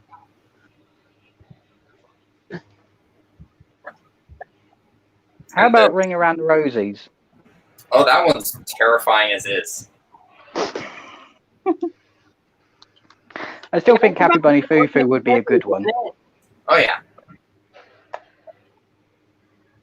Happy Bunny Foo-Foo runs through the forest. Smack. I definitely. I think I'd like to hear a Tool version of "Blah Blah Black Sheep." Maybe. Ba black sheep. Have you any wool? Hello, Trenchy. Hey. Have you any kind of unsolved murders or cases that you're fascinated with? Oh shit. Unsolved. There's a few, but Jack the Ripper, of course. That I guess everybody thinks about that one. But they say they caught him, which I don't know. That confuses me. No, I don't think he was ever caught. I think maybe there was a case where they accused a individual of Jewish persuasion. One of the suspects was of Jewish persuasion, but they didn't fucking pursue the case because that would have sparked Right. anti-Semitic outrage among the people at the time. But, Yeah. I do know. No, you go ahead, Ansro. I just said I've got to go now. It's supper time. Maybe if you're still going, I'll come back later, but I've got to go for now. I should still be here for about another 2 hours if the guys are still up for sticking around that long. You're more than welcome to pop in, so just let me know and I'll add you again, okay? Okay, cool. See you later. And on that Catch you note, later. Sorry. I I do try to be But, quiet. yeah, no, I do. have you ever like wrecked your vocal cords doing that? No, but I have made an entire pub of 120 people stop in silence, turn round, look at me, and go, Jesus Christ. That leads me to an important question. Like, this is sort of like a dumb American question, but Go like ahead. in like UK and Irish pubs and stuff, you always see like they do this thing where they drink the beer real fast and then they turn the cup over and put it on the head. Is that a real thing? Does that really happen? only in university pubs. I've never seen it happen in Ireland. Yeah, I've only ever seen it in campus pubs. Ethel, it could be a case that the Irish would be worried that there'd still be a drop of drink left at the bottom of the glass and they wouldn't like to waste it. It could be that case, but like, yeah. And as for always- UK, we like to have a clean rim. We're not going to stick it on our head. Okay, so that's a movie thing then. Yeah, it's a movie stereotype thing. Yeah, it could be, but again, it could be a fraternity, like Deacon was saying, it could be a college or fraternity fucking thing as well. Yeah, it's the only place I've ever seen it is university campus, and that's it. Animal House kind of job. Yeah. College. Welcome to college. We teach you stuff. Welcome to university. We're trying to teach you more stuff while you're totally drunken off your tits. Pished Welcome. live. Welcome to post uni, where we try and teach you. By the way, you don't get paid. Kotako Mea, who are you? We don't know who you are, so we can't answer you if we don't know who you are. There's someone in the chat. Does anyone recognize this individual? Which one? No. Yo. I've seen them, but I'm not regular. Oh, you mean have Cheetah will view? No. I just put up their thing on the thing.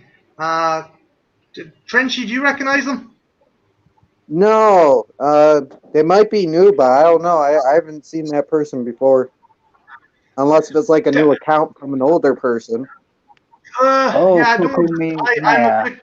I'm a bit trepidatious, dude. Sorry that we're not answering you, but I'm very wary of fucking messers and trolls. So if we're not ignoring them, you got to make a bit of conversation before there's any interaction in fairness. Yeah, because you're not even appearing in the chat. You're not even in the chat. Is he trying to join the stream? Is he trying to join us? No, they're not trying to join us. Hello, Jack!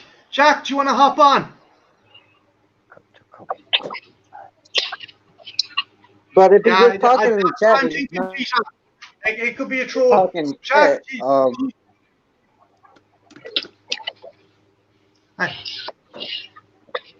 Deacon, my friend. My advice would be like feel it out. If he's not talking shit, then fine.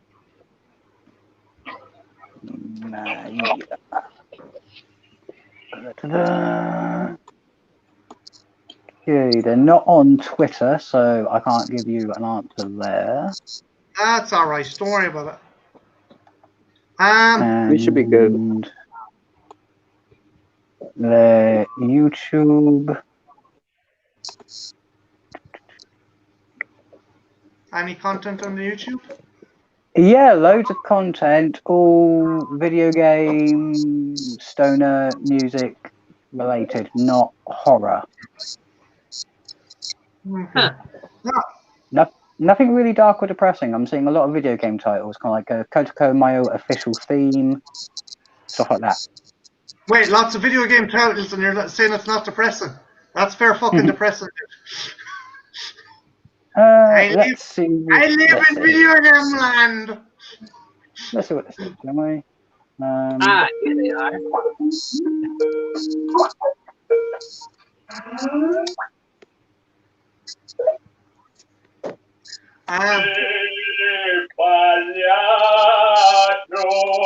This is the guy who wants to join.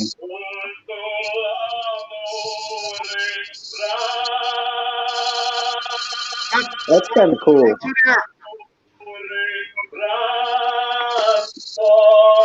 That is Kotoko Maya. Dude, I think we would tremble and pale in comparison to a voice that loud. So we might make a pass. We might make a pass. I'll see you later on, dude. I have another friend of mine coming in. Ooh, he's got some good aesthetics when it comes to creepy soundtracks and visuals. I have to give him that. I'm watching, dear Kotoko Maya, if you're listening, I am watching Fiesero as Peze. I'll give him a look. It's actually quite Again, creepy. I'm not saying let him join. I'm just saying No, I don't. Let's check it out. Again, not trying to blow you off, dude, or anything. Just I would prefer to know you a bit better before I'd let you on, because most of the people in the chat at the moment I consider my friends, so that's why I'm kind of. There are some strange people out there, and they don't need more stranger than me, so you need to be vetted. You went at the start. You went Donald Pleasance.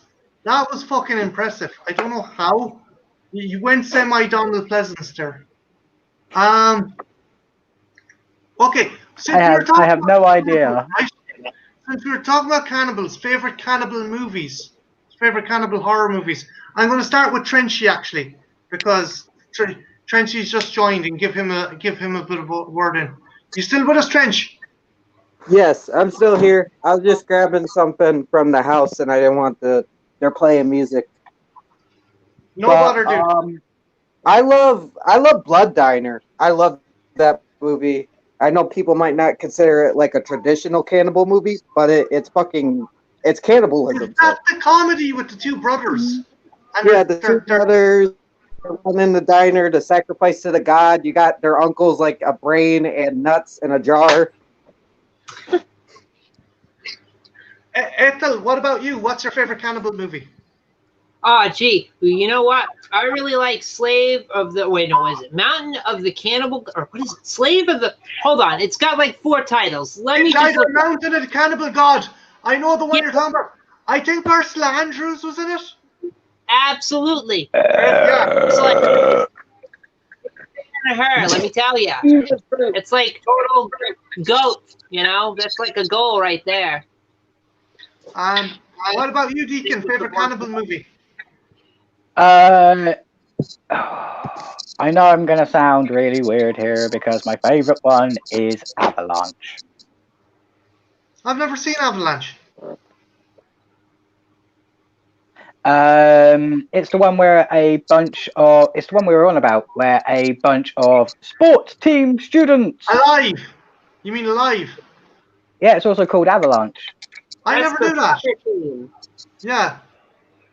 But that's one of my favorite ones because it's based on a true story, and they don't shy away from the gross parts.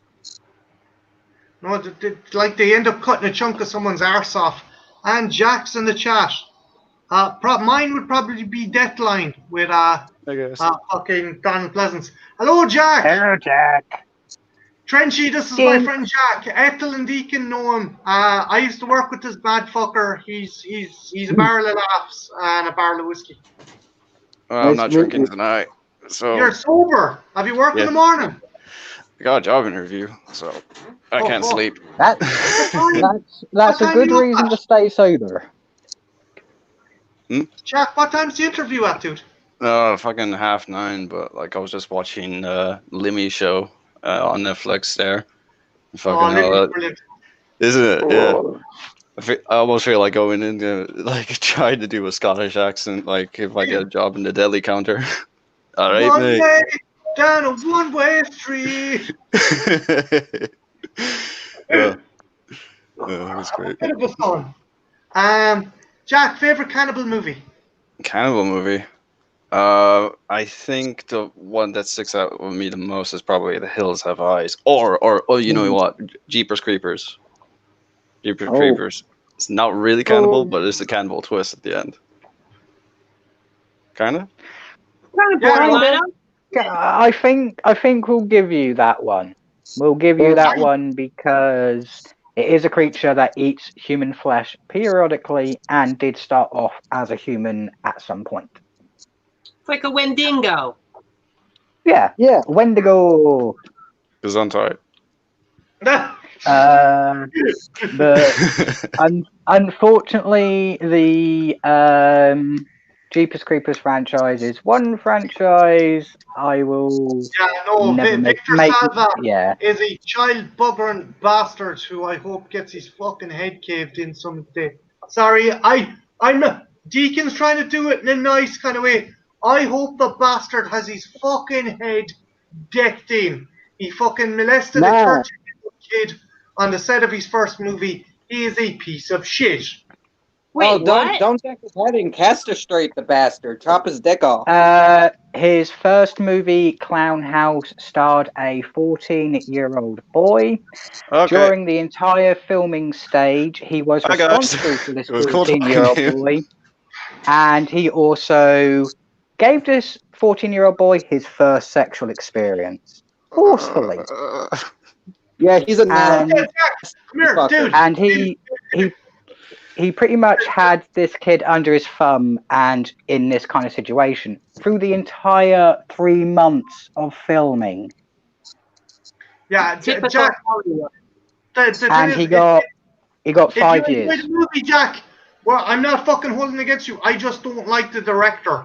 I Separate the I art from the enjoyed artist. Jeepers Creepers back in the day. Yeah, but it's separate definitely the artist coward from to it, me. but it's why I won't rent it, I won't pay for it. I'll watch it online if it's free.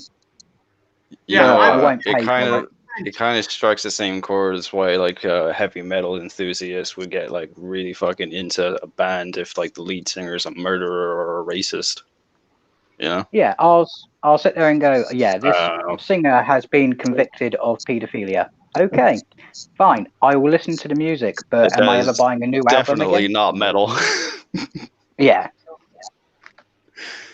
Oh, fuck that. I totally Right. get that. Kind of like with Smallville. I still watch Smallville. Do I condone what that actress did from Smallville? No, I don't. Hmm. I watch Smallville. That was Fuck fucking weird though. Man, Alison Mack looked like a fucking primary school teacher. And then it turned out she Yeah. was the head of a fucking cult. That was Where fucking she- where- insane. Where she was helping to brand women. Yeah.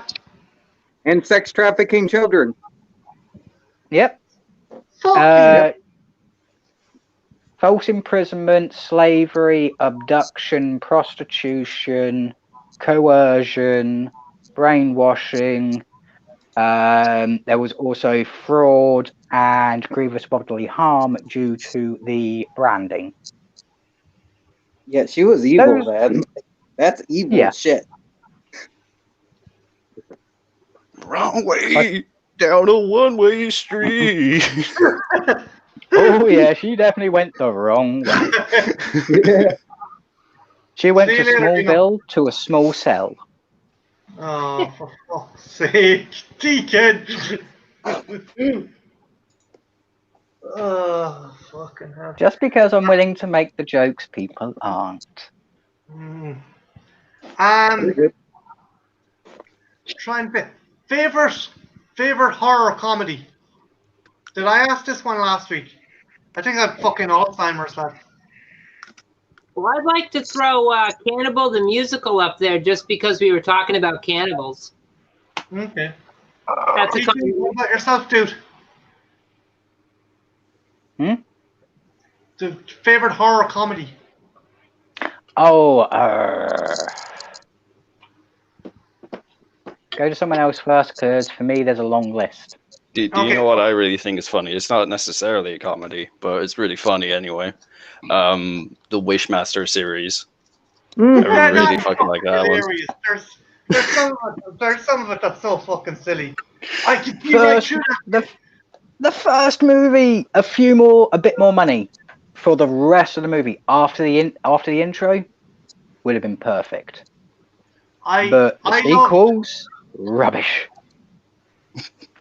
The one joke I fucking love is like he's in the prison and he's just like, I wish my lawyer would go fuck himself. Oh yeah. he ends up falling over. Yeah, he ends up falling And his over. legs. They're just like, Walking glass. we found him to get you out of I here. wish I could Whoa. walk right out of this cell, so I push you through the bars. What was it? I wish I could see right through that bitch. And she turns the fucking glass and explodes.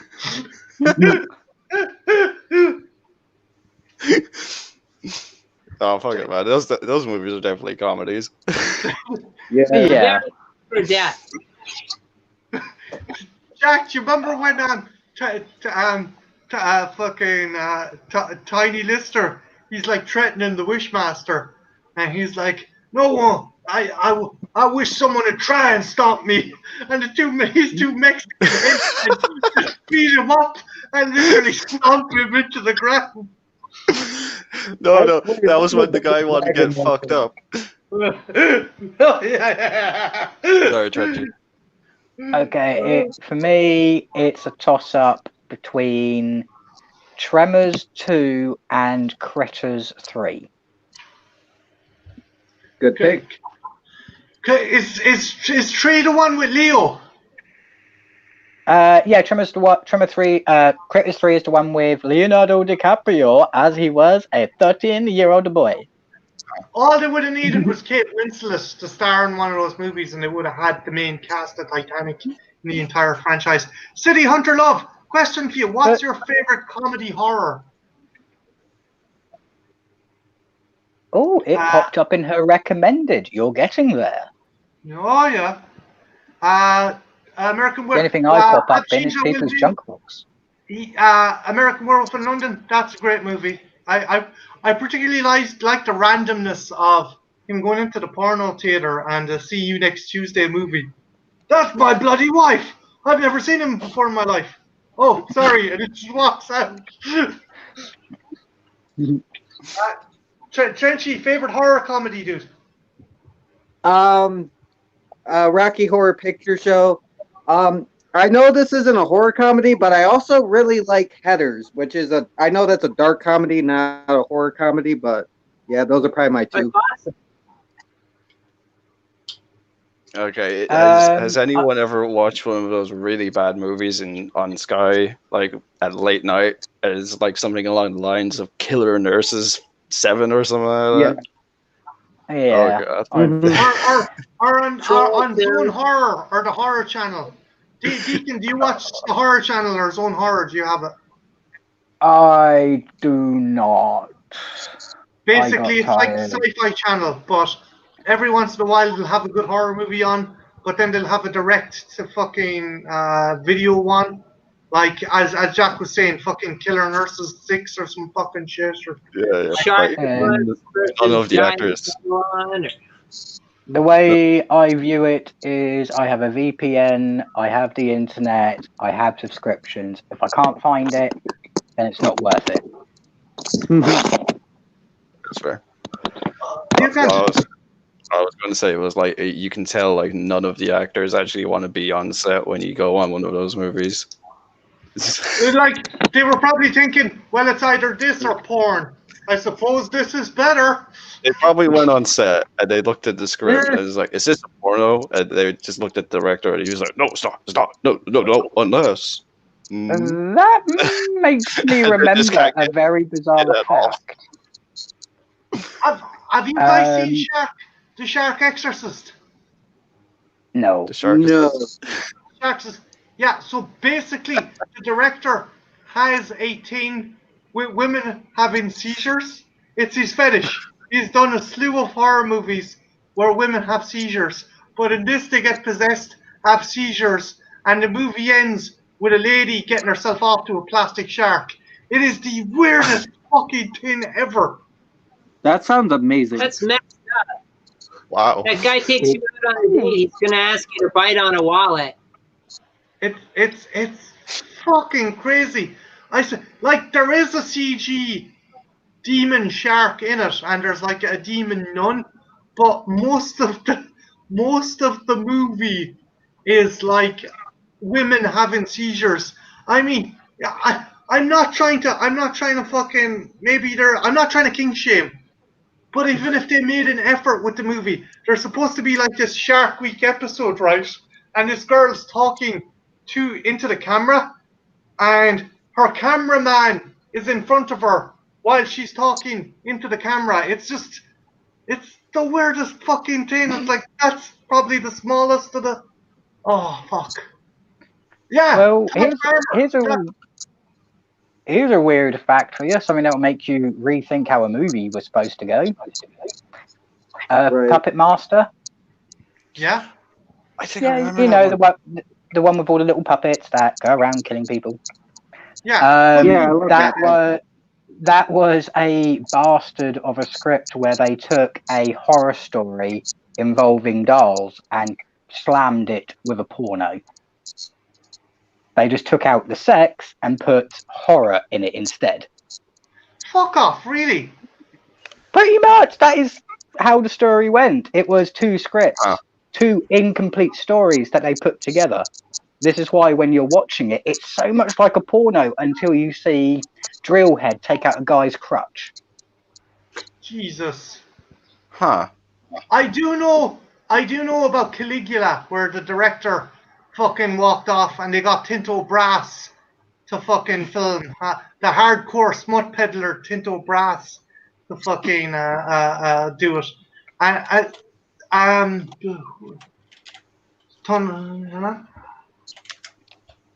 And Mark's Monsters and Madman Review says the Tunneler was my favourite puppet. Well, now you know. He really went for nuts. He's lucky that's the only thing he tunneled.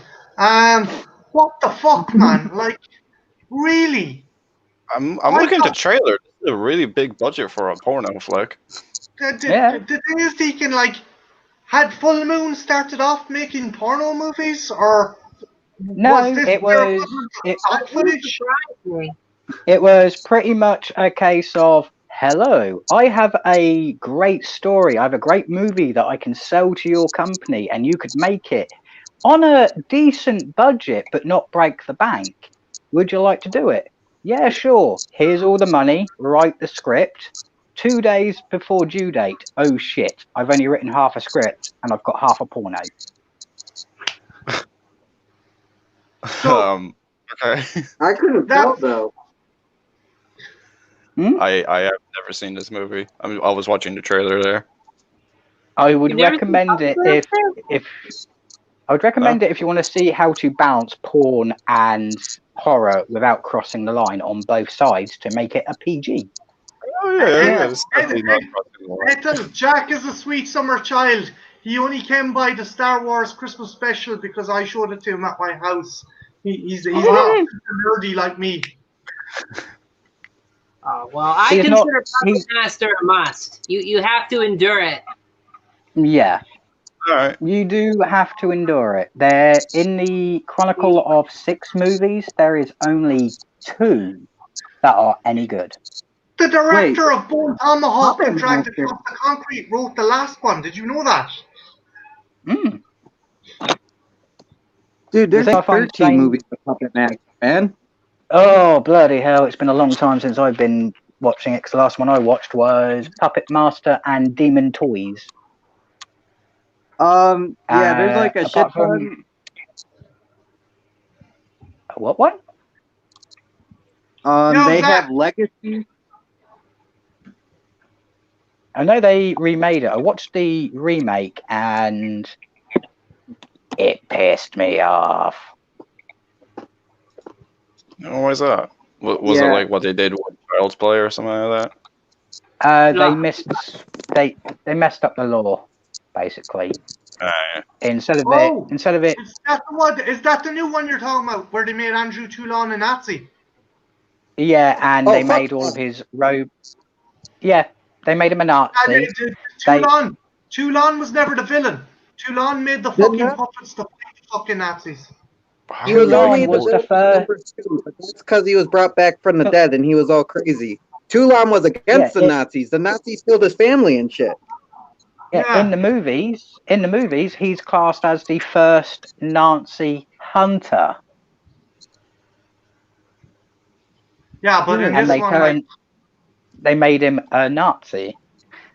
And all of the puppets, instead of being people who were killed by a Nazi and had great vengeance in their heart, and he wanted to allow them to keep on living, instead he chose them from people in his own ranks he wanted to keep alive. What ruins the whole premise? Yeah, and that's what Yeah. pissed me off. undermined it. And that's what Which pissed one me was off that? about the whole thing. That's the I modern haven't remake seen of the 2018, 2019. 2018, I think. Deacon. What? They can't Yeah, leave no, any. it's basically a reboot. Whereas it's like if they rebooted Alien and made fucking Ripley the fucking monster killing people and shit. And the thing that would piss off It's the Ethel, Terminator Crash, Genesis. and Trench all at the same time, they get rid of the brain formula. They don't need it. What? They just need electrical energy. But that They're makes no toys. fucking What the sense. fuck? I'm not saying a fucking movie about killer puppets is going to make. Basically, you know the modern He was remake given the of magic. magic formula to take someone's brain, turn it into a chemical solution which could reanimate a doll. That was the whole premise. Actually, City Hunter Love, did you find the last Saying Death loud, but Predator? I'm very passionate about.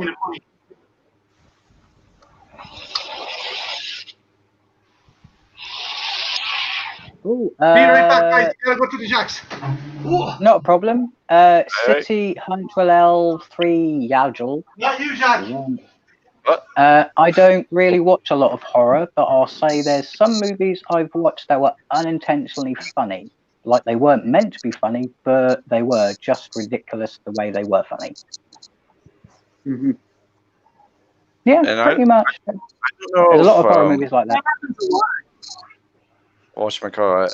I don't know if Wishmaster was like that, because it's definitely playing it straight for the whole thing. It's just the ridiculousness of the script is just so in your face. I love it. Yeah.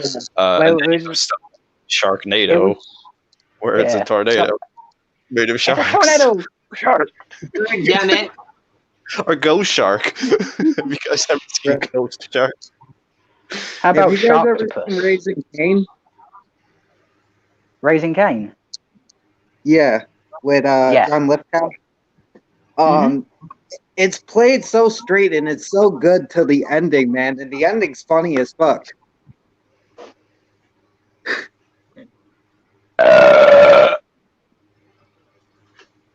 Oh, that was funny. I have a superpower.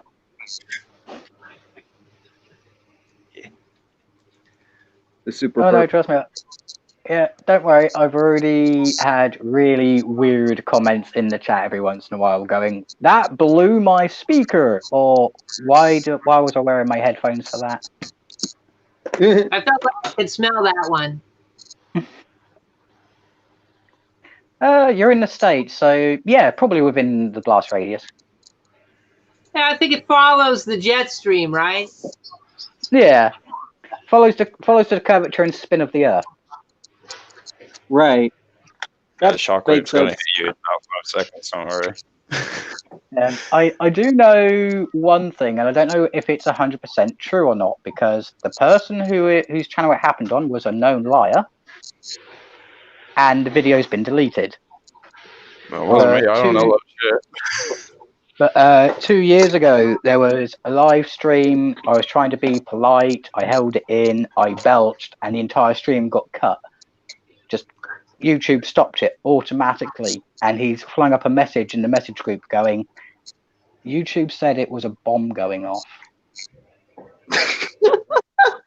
No way. No way. I call bullshit. That's why I say it's a story, but the guy was a liar. Hello. So, I'll be right back, guys. I'm just making a cuppa. Up you get. Come here, puppy dog. thank you. Oh. Let's see if you can say hello. Oh, puppy. Hello. Oh, who's a good boy? Or girl? Who's a good boy? Rico. No, you're happy, aren't you, Elfie? You're happy. I know. You're the star of the show. This is nice. You guys want to talk about That- stuff again? I need to put the camera back now, Elfie, otherwise my arm's going to get tired. But he just has to be part of the show every once in a while. Don't you? Yeah. Oh, he's my little champion. Aren't you? You're the only reason I stay sane. And that's saying something. They're a well of happiness, really. Yeah. Whenever I'm sad, he licks me. Whenever I'm annoyed, he runs away. I used to know a guy like that. Sounds like a mighty fine story. Was there feet involved? Just kidding. So He's not it's here, kind of fun. right? Was It's all right. We've got all sorts of strange sexual stories that we could say, but we won't because it's embarrassing. Nah, sure. We're all adults. Not that big a deal. Anthro, dressed to the nines, says Zachary Heath. Oh, yeah. I just grabbed a jacket, actually. This is just He what looks He looks like Beetlejuice about to attend high school.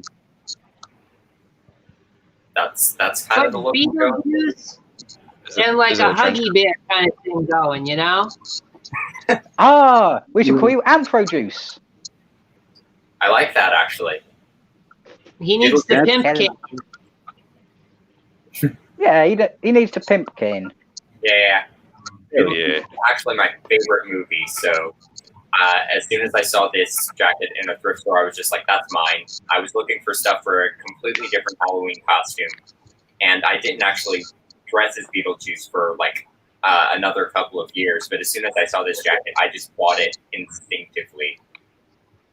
I don't blame you. If I saw one like that and it actually fit me, I'd buy it.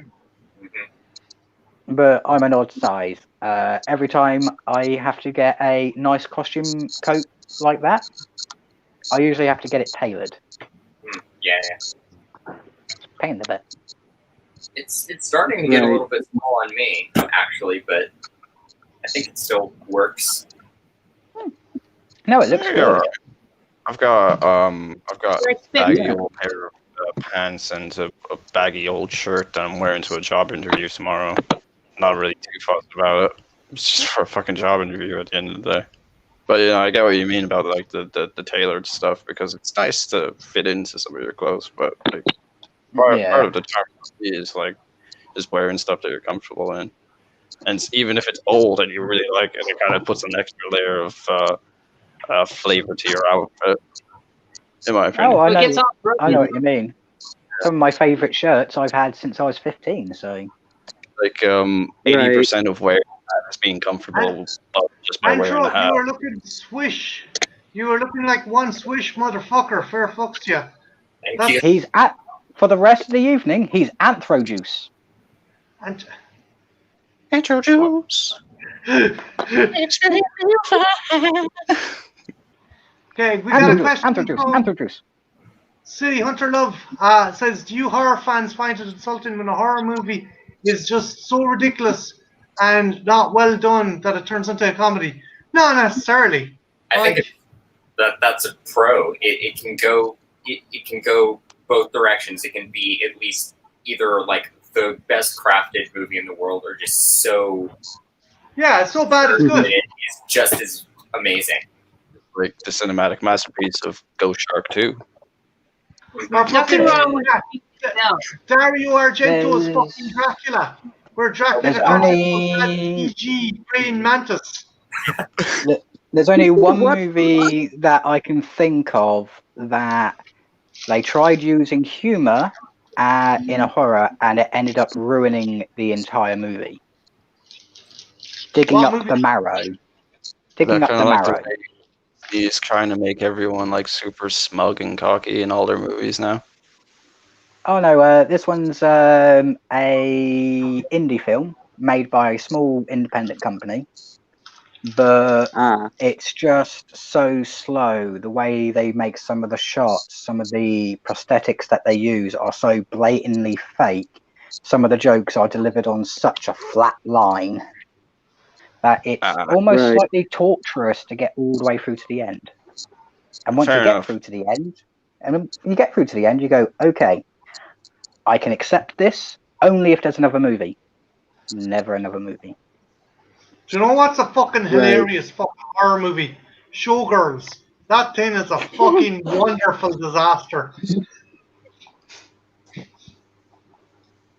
You know, When watching fucking- Showgirls. When Jessie Spano, when you see her beaver doing a fucking high kick, you know you're on to fucking pure gold. That's all I'll fucking say. I gotta watch Oh, this now. the movie that ruined her career. What career? She never had a career to begin with. Well, true, but Zachary Morris has done better than her. Ooh, he's been in a really good horror dark comedy, Dead Man on Campus. I would recommend that one if you like your dark comedies. I'll check it out. I haven't seen it. Deacon, was that not Ryan Was that Reynolds' the one- first movie? Sorry? Was that not Ryan Reynolds' first movie, actually? No, that was Van Wilder. No. Dead But Man. there's a movie where fucking Ryan Reynolds is brought back as a zombie, and one of the bullies is played by Ben Affleck. Oh no, it's not that movie. With this movie, the premise of this movie: two guys in college. One is a burnout. The other one is having trouble studying. They have a spare room, and they discover that there's a clause inside the campus rulebook, which is if your roommate commits suicide, you get all A's. So they're shopping, training, picking people to be their roommate to drive to commit suicide. I've heard of this. That sounds. That's pretty fucked up. Yeah, Like, it's a bit of a comedy. It's really fucking wow. I mean, What's Yeah, that very movie? dark, but Was it at good? the end of it, yeah, I like it. I've watched it a few sounds like times and Shallow I'd recommend Grave it. for teenagers. Oh, I'd recommend it for adults as well, because you're watching it and you're going, yeah. If it was possible at that time, under all that pressure, we might have done the same thing. That sounds up my alley. You know. I haven't seen the movie, but based on sort of the premise you've given me, it's giving me Heather's vibes, to be honest. Yes. Yes. Kind of, but A little bit. yeah, it's just where a little bit. They're not the popular people. They're not the magic people. These are Right. just two kids who are plotting a roommate suicide, but they have to go for a few roommates first. Because that way you know they committed suicide. I'm kidding. Yeah, but yeah, I would recommend it if you like your dark comedies. Yeah, that sounds like it's going to have a couple of plots and twists mixed in with the whole thing. So, what's it called? Dead Man on Campus. Okay. Do you know what shitty, fucking terrible, but I still love it because I'm a dinosaur fan, even though it's not a real dinosaur. Fucking Tammy and the T-Rex. Antro, have you seen Tammy and the T-Rex? No, but I need to. Okay, so basic overview. Paul Walker, he's in love with Denise Richards, and he gets bullied. And these bullies are so fucking hardcore, they push him into a lion enclosure. He gets eaten. A mad scientist puts his brain into an animatronic T-Rex, and he uses said animatronic T-Rex body to go on a rampage. The highlights are animatronics, Paul Walker T-Rex trying to use a fucking payphone, animatronic T-Rex giving Denise Richards a rose, and lastly, Denise Richards doing a striptease to Paul Walker's brain in a jar where he comes by bubbling out of the fucking jar. That's fucking gold. Cinematic gold. That's amazing. It's Oscar worthy. And if you wanted a dinosaur movie that would break your brain but is also entertaining, then Theodore Rex. Yes. Oh, Goldberg. Whoopi Yeah. Goldberg lives in a universe filled with anthropomorphic dinosaurs and has to stop. This is basically a crime procedural with a fucking anthropomorphic fucking dinosaur. Oh no, the worst Isn't he part like is an alcoholic too? anthropomorphic T-Rex that is forced by genetics to be a vegetarian. Vegetarian, yeah. There was But vegetarian doesn't he T-Rex. like drink alcohol? Cousins T-Rex, granted, but still. But yeah, they do drink alcohol. They've got their own alcohol called lava something. Yeah. Do you know And he's what like it a reminded sleaze me bag of? too. It reminded me of a bad version of Jim Henson's Dinosaurs.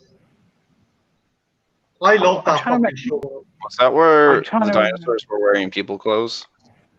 Anthropomorphic. Yeah. Not the mama. That might find you. Yeah, that's the one, Ethel. Oh, That's the one. Earl St. Clair. It was Big basically baby the Sinclair. Yeah. dinosaurs. Did the job pushing trees over. Yeah. It was essentially The Simpsons with dinosaurs. I had no Yeah, idea what was I know. on that. I is love this Jim. the one I was thinking Do you know what, of? actually, guys? If you like fantasy and you like horror, fucking the Dark Crystal Age of Resistance prequel is fucking glorious. It is amazing. I got Antro, that. go on. You're bursting to say something, dude.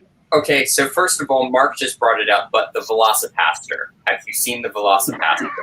That's brilliant. That's like Wolf Cop on half the budget with a I weird finally dinosaur. saw Wolf Cop. Yeah, it's like the perfect sister film to Wolf Cop in my eyes. Yeah. But Ethel, have you seen Velocipaster yet? Wolf Cop. What you gonna do? What you gonna do under the full moon? Wolf Cop. Basically, Wolf this Cop. priest gets possessed by a velociraptor and uses the power to fight ninjas. It's fucking amazing. yeah, ninjas that are trying to start a self-help group to extract money out of people. Sounds It's awesome. fucking wonderful. I just love the title, you know? hmm I watch it for the title alone, you know? Yep, and it's got the goth singer-songwriter Voltaire in it as an occultist, and he's just he tries to like get the demons out of the main character, and he's just sitting there, and he's supposed to be chanting in Latin, but he's just saying the names of bands in a way that sounds vaguely Latin. Night Wisha or Nocturnal Wishums. Sounds awful. Yeah, I'm trying to think. Ranus Terrace. Sloppenisness. It would be cool if they done a sequel with like fucking that fucking Triceratops or something like that. You know, fucking the policeman who's like half dinosaur as well. That is the best title I've heard in a long time. Velocipaster.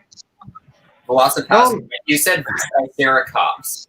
Yes. Yeah, Triceratops. That has to be a movie now. In fairness, by the same logic, it has to.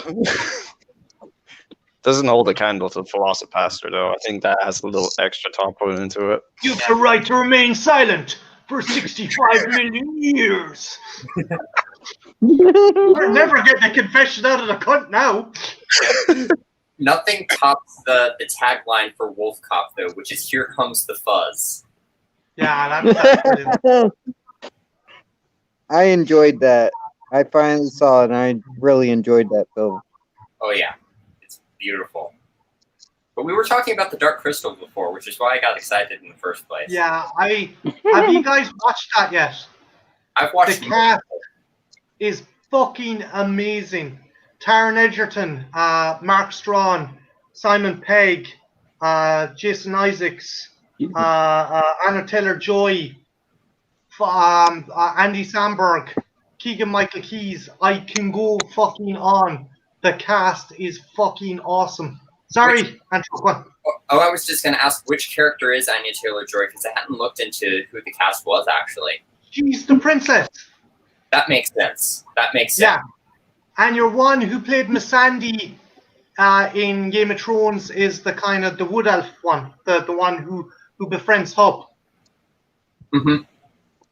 But yeah, no, if you haven't seen it, guys, it is fantastic. I was going to show my niece and nephew that show, but I don't think I should now because it is so fucked up. Mark Hamill is in it, and he's probably the scariest, one of the scariest characters in it. I particularly like there's a Skeksis in it that didn't appear in the movie called The Hunter, and he's like something out of a fucking. He's like something out of an 80s sci-fi horror. He's up there with like the Predator and stuff. Yep, he's a funny. I gotta see this. We have just had a question. City Hunter Love 3 Iwaja should do a stream on believable stories on the darknet. Isn't that just where you buy your drugs? The problem is with the darknet is you don't know if half of them are true. They could all be bullshit, or they could be like, and you don't want to go onto the fucking dark web either. Get your fucking credit card fucking hacked.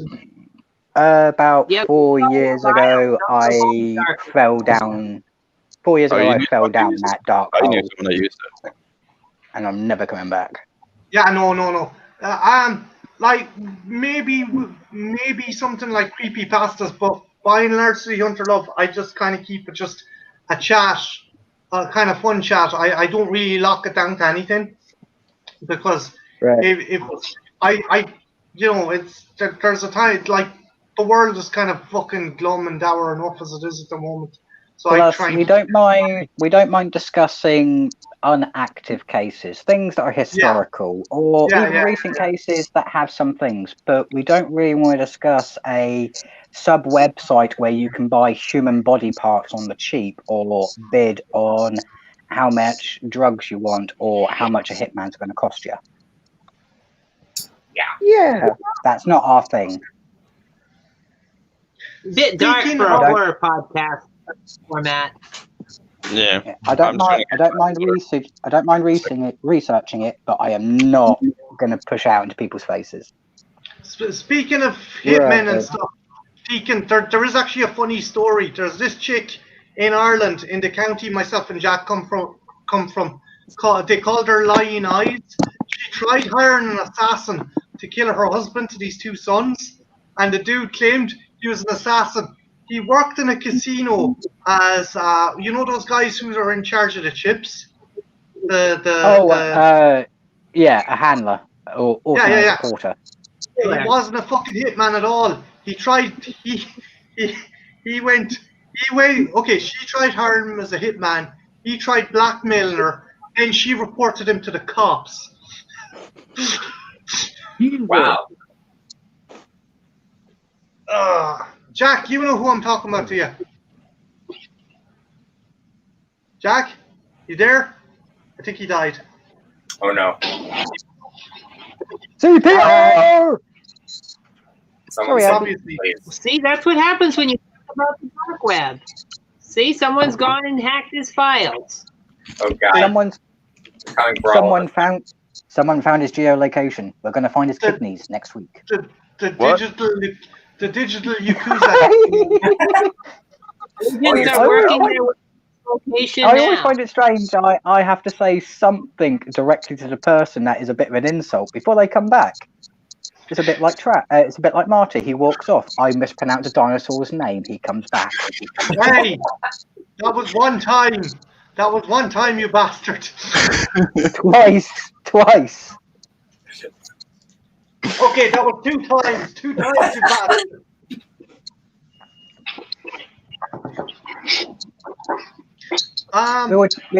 Jack, we were saying we thought you might be dead. I said I was going to get a glass of water. This is where you went quiet, so we thought, oh my god, he went on the dark web. Someone found him, kidnapped him, and his kidneys are going to be online next week. I like how that's your first assumption. I need a new kidney. Yeah, not even gone 5 minutes. He's dead. Thanks. Not just he's dead, he's been taken by the people from the dark web and his kidneys are gone. Because if you ever looked at me, you'd just imagine how fucking good my kidneys are. Fucking hell. If you were to look at me in real life. Fucking Jack's kidneys are probably like a fucking Brillo pad at this stage. No offense, Jack. So much coffee.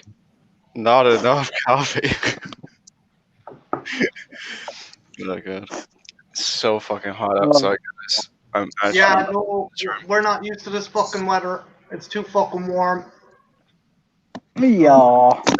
It's like 70 something or 80. Mox and Mad Men movie reviews. Jack! Come back, Jack!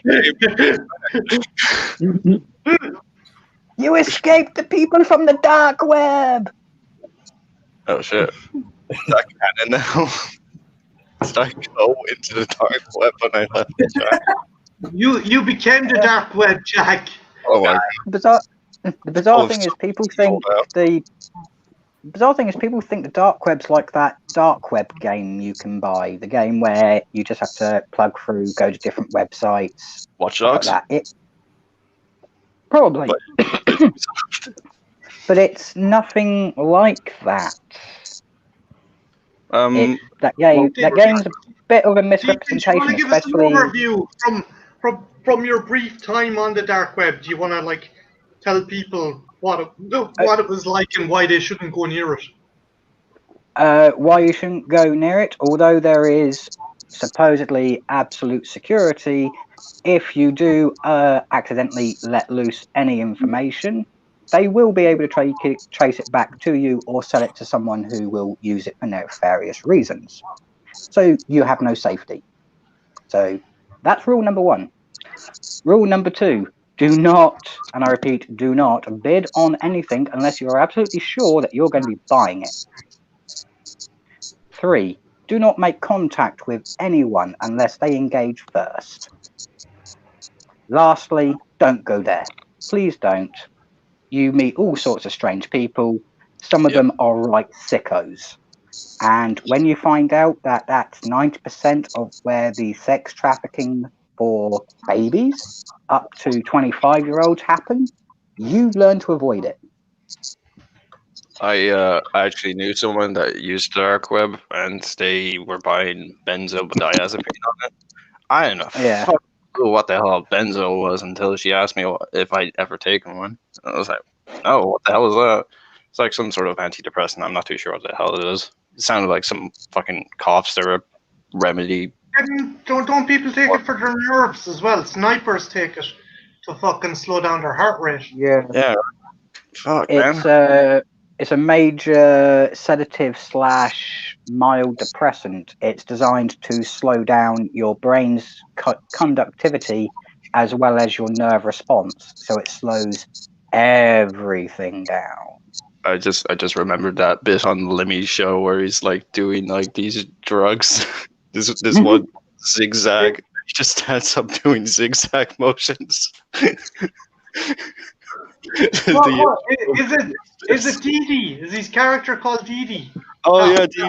Great, I love that guy. Is that him?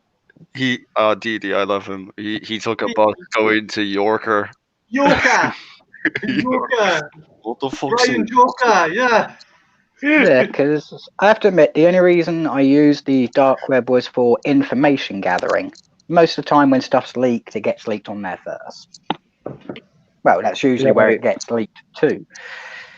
So you can usually get your hands on videos, information, politics, global anything. Straight away. Is that where the fucking fappening happened? Where yeah, Fappening.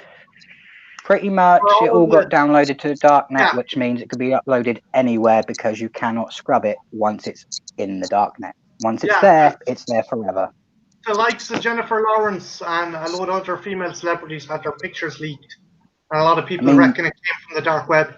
I mean, even Silver Road, that's supposed to be pretty much closed down, but they can't get rid of all of the backlog information. It's permanently there.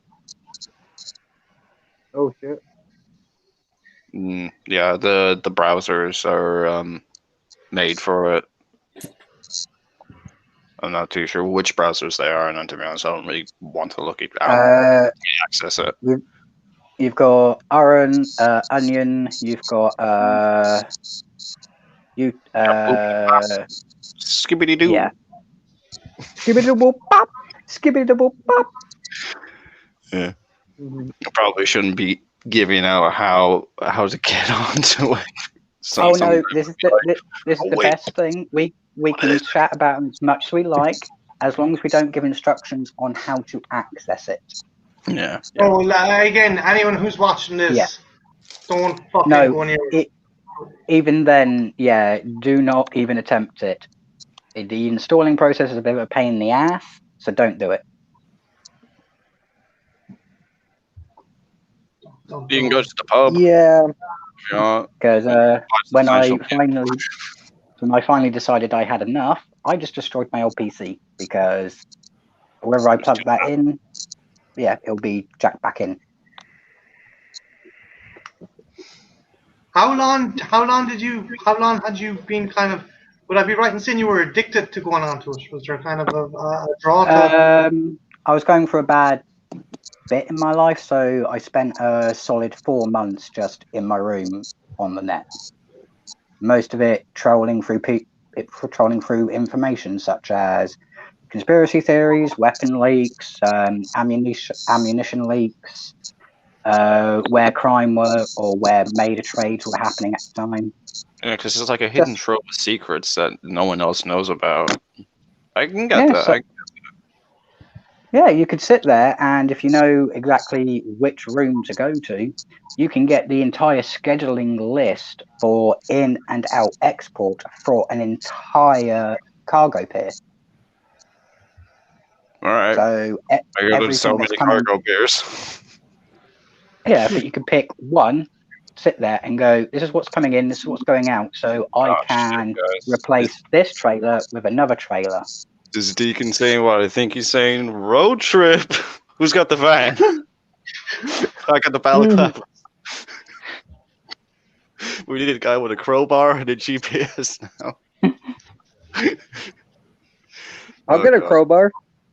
I was I, thinking- I'm I have joking. crowbar tools. CIA man, don't Nah, fucking I'm kill. joking too, dude. No, Actually- I'm quite willing to chat about stuff like that because A, people need to know it's not a place to go, and B, Yeah. I'm not going to tell them what everything that you can Yeah, get on there or it's- how to get on there. Essentially, Deacon's given a PSA on why not to go near it. Yeah, Mark. don't go near it just for the simple fact that as soon as your computer's hooked up to it, or as soon as you've accessed it, if you haven't put any security precautions in place, they will have your IP address, geolocation, everything. Yeah, scary. Bollocks. Guys, do I have to upgrade Streamlabs before I can have more than 6 people? Yeah, I think so. I'm trying to figure that out, but yeah. I might pop out and try to go back to sleep. It was nice talking to you guys, though. Oh, you sleep Hey, well, sure. Jack. Okay. Yeah. Hey, best of luck tomorrow on the interview, okay? Thank you very much. Goodbye, Is guys. it will kill it? Bye. Okay. Yeah. Bye. You got this, dude. Okay, I'm We're across adding the- Mark. Best of luck tomorrow on the interview, okay? Thank you very much. Hello, Mark. Hi, Mark. Hey, Yeah, bye. Hey, I'm we're across. Mark, have you another window open in the background? Next one here.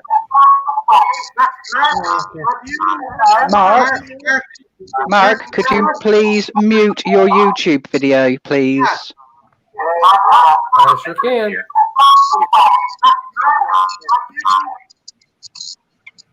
Better? Now, I do. Thank you. I do. But what we were going to say, has anyone ever had any weird experiences on the internet?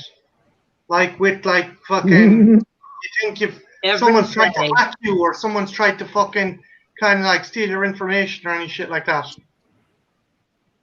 Not that I can think of, but then I don't talk to that many people. I've been What about blackmailed. you? Or Trenchy, have you had people fuck with your kind of try and steal information off you, or have you gotten any fucking kind of what's the whole classic email? Hello, my father's recently inherited a diamond mine, and if you send me $500, we can buy enough equipment and you can have a percentage of it. Kind of fucking bullshit. Yep. Have you watched the videos of the guy who replies to those emails and just keeps the conversation going? Yes. It's beautiful. Yeah. I've seen the one with the Indian scammers, the ones who are trying to fucking claim they're the IRS. They're fucking brilliant. Yeah. Yeah, I think most of his stuff is titled "Spamming the Scammer." Yeah. Something like that. But he did one where one of his female friends had her personal information stolen, and he could tell it was a scammer trying to talk to him and trying to get him to talk to her and say, hey, I need money for this thing. So he refused to give her anything until the person wrote him a love poem. Speaking of love poems and such, I did have, about 3 weeks ago, I had some girl from Australia ask to marry me. Didn't even know me from Alexander the Great. Wants me to marry her and bring her here from Australia. Lovely. No. So Yeah, I wouldn't. Australian order bride. Right? Instead of a Russian bride, it's an Australian one. That's like, did they ask for your credit card details or anything, Mark? She just wanted to had just going by my profile on Facebook, decided to inbox me and ask me to marry her. I could be a fucking serial killer for all she knows. That's some fucking bot. That's a fucking honey trap. Because a friend of mine, he started getting private messages on Facebook of like a fucking chick with no fucking top on, and she's like, "Oh, send me pictures of you nude," and it was like, it was so obvious it was trying to fucking get pictures of him in the buff so they could fucking blackmail him or fucking twist his arm for stuff. She never once asked for nude pictures or anything. She just wanted to know what I did for a living and everything else. I was like, fuck off. I'm a millionaire. I'm a millionaire. I She can might buy have a been sex trying to get robot. into the country, man. Because if she marries you, technically, that's usually a sign that they're immigrants and they don't want to go back. Yeah, but here's the thing. Australia isn't the worst country to live in. Now, if she was from, say, like Bosnia or Belarus or fucking some fucking Eastern European fucking communist bloc shithole, maybe, but Australia? Maybe she's terrified of dingoes. Exactly. And besides, if I was going to go do anything like that for somebody like that, I would probably do it for Emma from Spooky Astronaut. But that's neither here nor there. It is weird though that like fucking there's kind of syndicates of these fuckers just out there trying to fucking prey on people. But then again, it's the internet, so Yeah. Dog.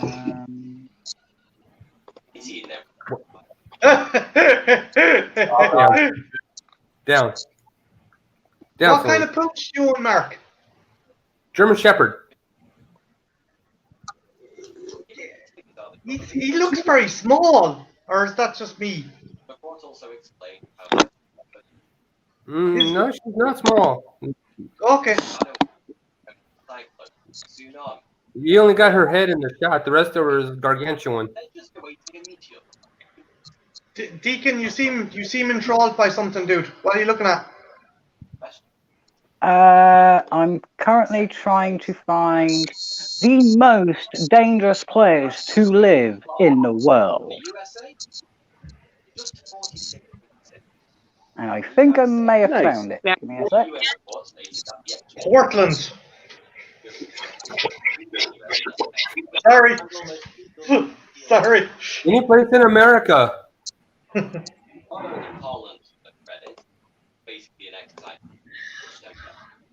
Hey, okay. Deacon, Venezuela. City Hunter Love has a question for you. Venezuela is the most dangerous place to live in the world because you have a 137 out of 10,000 chance of being killed on a daily basis. So don't See, go to I would Venezuela. have thought Sorry? Sorry, Ethel? I would have thought it would have been Haiti. So, You know, where I they're thought just that as well. Yeah, so according to the current stats, if I can get the right image, because it's a YouTube video, curse you.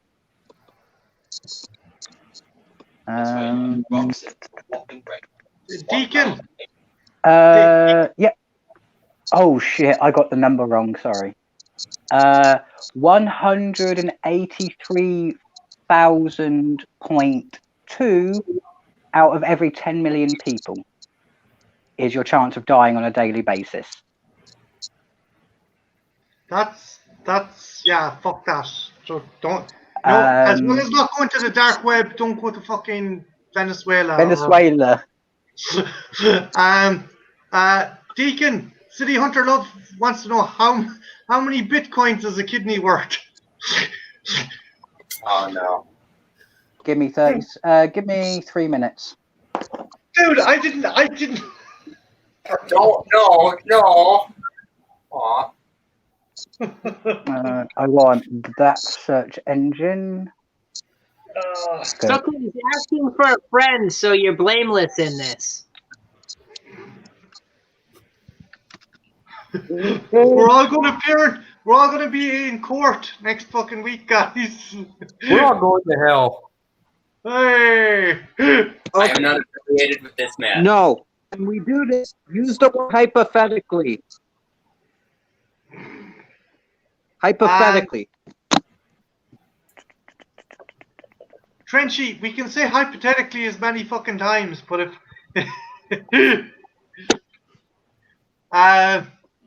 well, yeah, no. Okay, that's my defense. How much? What is the average exchange rate for a Bitcoin at the moment? Are Let me look you that asking up. me? Bitcoin in dollars. Because we've got American price. Was it like 5 cents? Okay. $11,762 in Bitcoin per Bitcoin. So let me do the math here. I'm amazed Bitcoin is still fucking around. That would be a collective calculator because the numbers are too big. Zach said it'd be worth it for all that Brazilian booty, though.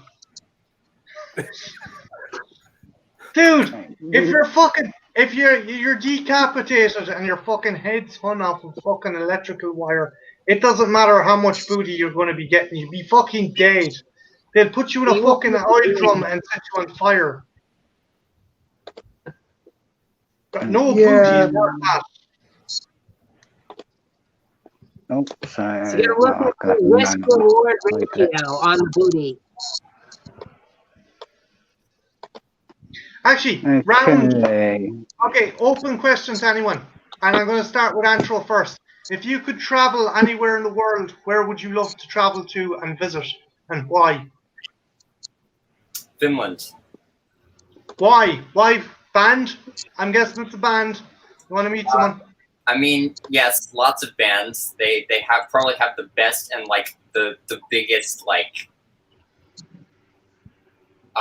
sort of so many metal bands there, and it's like a really popular thing there. It's also just beautiful scenery. The people there seem to be very healthy. They're also just very quiet people, and I think the Finnish language is beautiful. There's just a lot of things I really appreciate about Finland and Finnish culture. I have a question in return before I can give an answer. Are we talking a fully functioning, healthy liver from a 25-year-old to 40-year-old donor? Deacon, that's very specific. That's creepily specific. I don't think we can answer that question. Or are we talking one from an alcoholic drug user or from someone who was in ill health? Dude, you called out the equivalent of a fucking eBay advert there. That was like, no, we got a 25-year-old healthy fucking liver. And do you want because that has a very big shift on the price. I want to meet the person who haggles on the price of the liver. Like, oh, well, no, that one's too good. That's a little bit too much money, you know? Give me the drug addict liver. Yeah, I'm not going to stick around too long. In that case, if you're going for the drug addict or unhealthy liver from someone who is over the age of 50, you are looking at 10 Bitcoins. I think so. I did not need that information. I just like if it's a prime liver from someone who is 30 years old and in perfect health, then you can get 15 Bitcoins. It's normal. I just like to say that everybody can donate to my Patreon for the drug liver. I'm at 30 right now. We just need a few more to put you over the top. Ethel, are you going to have tears? I'm going to have tears. If you make a certain amount, you get the drug liver. But if you make a bit more, you'll just get an alcoholic's liver. It's just that bit better, you know. It's just, yeah. Well, I'm trying to get that stretch goal of like the bigger boob. So, like, if we can get past the drug liver, maybe I could get a set. I get a bigger set of tires. Well, it depends. Dark web. Are we using the liver or are we Speaking consuming of- the liver? Speaking of livers, if it's a perfectly healthy liver, half a liver will get you 20 bitcoins. What's someone going to do with Yeah, half of the liver? I don't Yeah. think I want the answer to that question, Marty. I don't think I want to know what's It makes a really gross sandwich. Okay, here's the reason why you can buy half a liver. Oh god. Half a liver, when it's implanted, Why did I know actually he'd do this? regenerates. So it can actually grow into a whole new liver, as long as you don't drink now you guys or do got drugs while it's in you. off. So it's like an earthworm. Yeah. It's pretty So much they're like taking a earthworms. stem from a plant. It's like So taking a you've got potato. the You can healthy, you got the healthy 20-year-old liver, you've got the drug addict liver, and then you've got the earthworm liver. It's important information to know. We really should have this written down.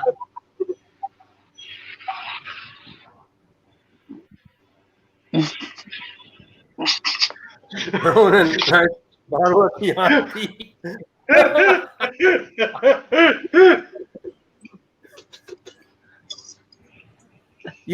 But he forgot the fava beans. Oh no, the fava beans are stuffed inside the liver for extra precautions. I couldn't get fava. That's with that new lentils. fluorescent special, right?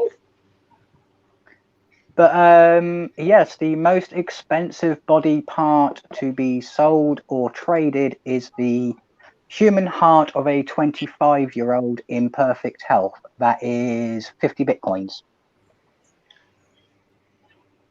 Two things. One, Trenchy, muting your mic. You're still an accessory. You're still on it. If you mute the mic, it doesn't make you not implicit in the situation. Secondly, Deacon, No, you. Deacon, enough! you guys have my mom auctioning off her liver, and I decided I did not want people to hear that.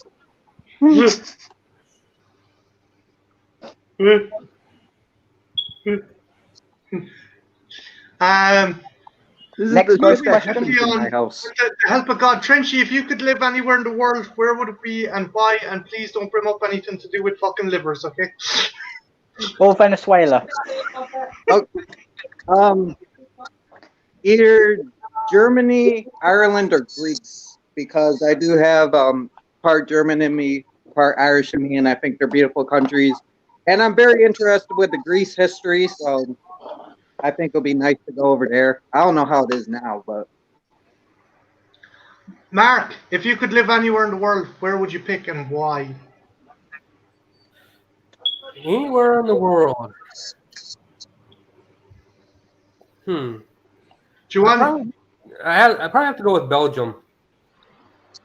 any particular reason? Just I've never been there, and it seems like a cool place. Hercule Poirot and waffles. Nice one. Ethel, if you could live anywhere in the world, where would you pick?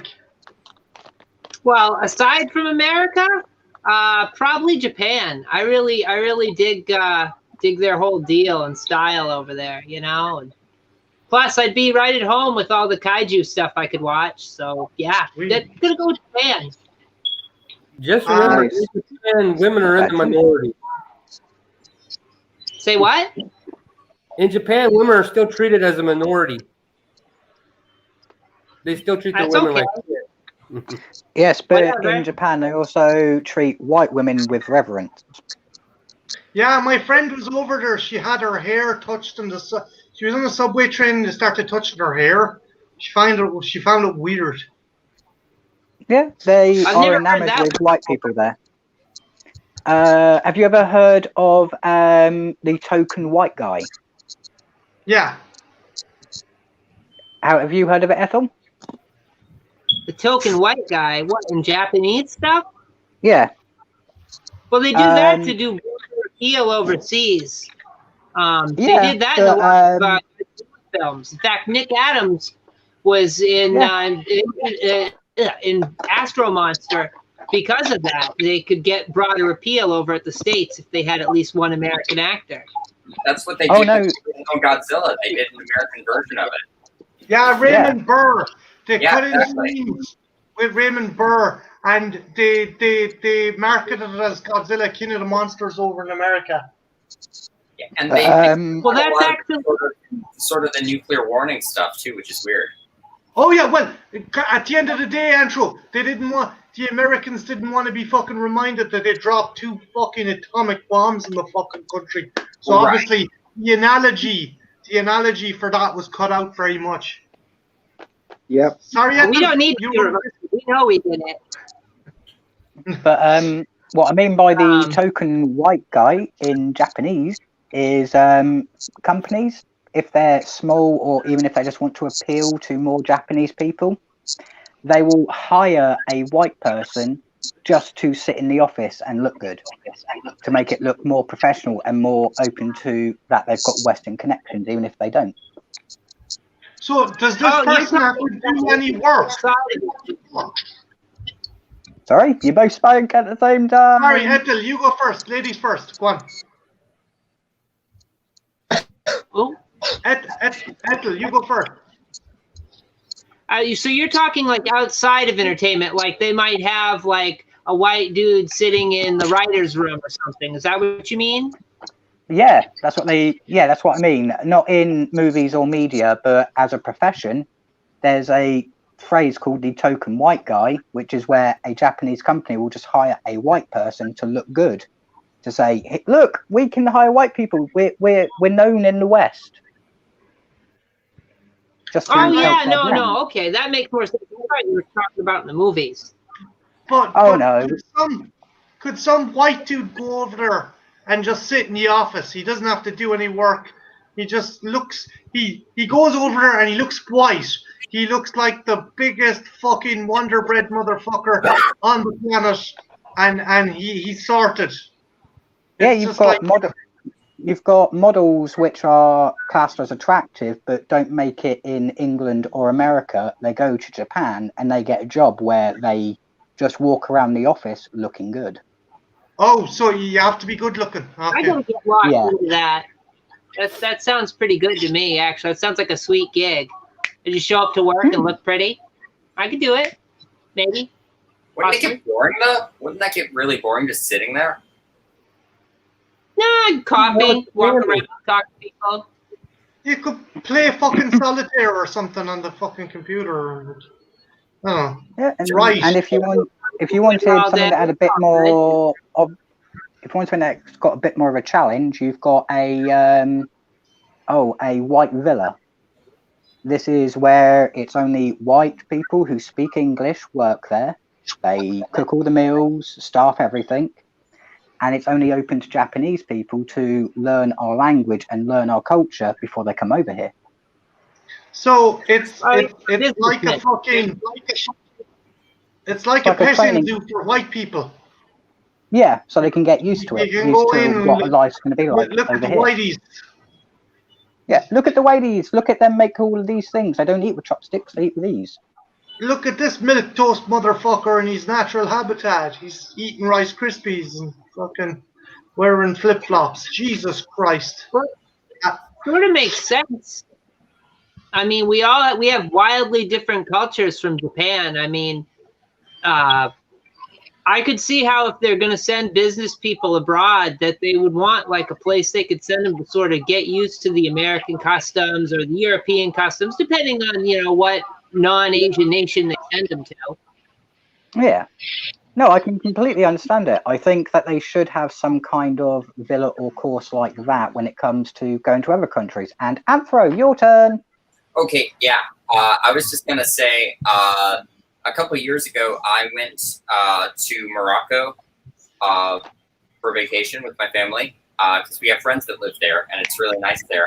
But the first place we actually ate in Morocco was sort of their take on an American fast food place, and it was sort of a sit-down place where you could get the American fast food experience, and it was sort of their take on those foods. But it was run by someone who had come over from America and converted to Islam full base covering and everything all the time, and it was this really, really interesting mixture of cultures. Oh, and it was 4th of July when we ate there also. I can imagine that, especially with some of the foods that they might not be able to serve due to religious or cultural reasons. But if they can work around it, then great. Was this recently? This was a couple of years ago. Oh, nice.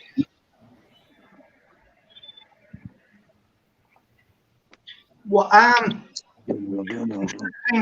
I ever been anywhere that had tried to replicate a fucking Irish pub or restaurant?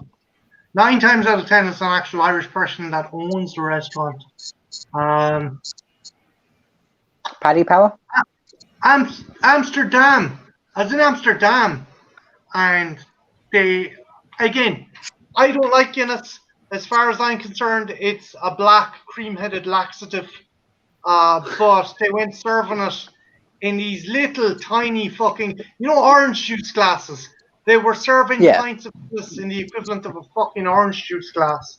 And I was like, what the fuck? Garfield on the side or something? I don't know what the fuck. But the dude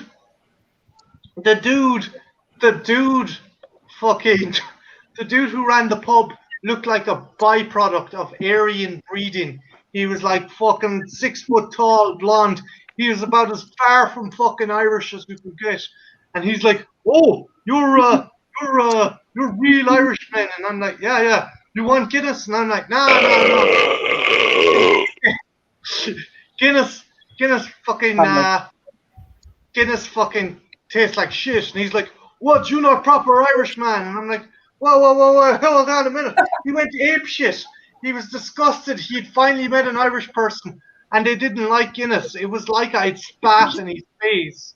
It was like, I was like, what the fuck? Swear to God, though, you drink Guinness, you get the fucking scours for a fucking fortnight. I swear to God, man, nobody should drink Guinness. There's God knows how many calories in it, and it'd blow the fucking roll off a cup. Horrible. Sorry, Mark? I said, I've tried Guinness once, and that shit was horrible. Yeah, I wouldn't fucking make my worst enemy drink this shite, let alone someone I fucking liked. That stuff will fucking turn your colon into fucking Dunkirk. I fucking stand by that, man. It is fucking vile. Sorry, Ethel. Go on. It's a little heady. See, the thing is, it's stout. Fucking, there's people here who thinks it's beer. It's not fucking beer. It's stout. And yeah, DTN, you're dead right. It is. It's literally like drinking a fucking loaf of bread. Imagine a fucking liquidized fiber fucking shake that cleared your fucking insides out. Do not fucking drink Guinness.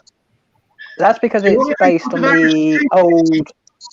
That's because it's based on the old Egyptian recipe where it was supposed to give you all of the nutrients of eating a loaf of bread, but also keep you inebriated. Knock you out. Yeah. That's what he gave to the slaves. Yeah. It gave them what they needed, but it kept them docile enough so they wouldn't fuck off. I'm telling you, you want a good Irish drink, you drink Jameson or Paddy whiskey. One rule, if it doesn't burn, it's not a proper fucking Irish drink. That's all I'll fucking say. If it doesn't burn the palate, or if you can't turn it into something to throw at the English, no offense, Deacon, it's no fucking good. It's just, that's no offense taken. As I said, with my history, it's weird. We can accuse you of that. Oh Christ! But no, I can kind of understand because during the Troubles, my grandfather was a Protestant and my grandmother was a Catholic. That must have been a fun house to live in. No, again, Deacon. I didn't mean it. I was just fucking out head at the moment. No. I didn't mean any ill will. I do not see any ill intent. I take no ill intent. We're here to have fun, have humorous, see random people walk in and go bye bye. That was my dad. Oh. Nice. Yeah, we're all here to have a fun time. So, yeah. If I take offense, I will go like that. Do not No, watch. again, like, fuck it. If you want to say that my race are a bunch of fucking potato munching fucking... Okay, I'll cheer you up, right? One of the biggest disasters in Ireland occurred in 1912, where a fucking whiskey factory, it exploded, and a massive fire happened as a result. All the kegs of whiskey flowed down the street. There were hundreds of casualties. 30 people died. Do you want to know how they died, Deacon?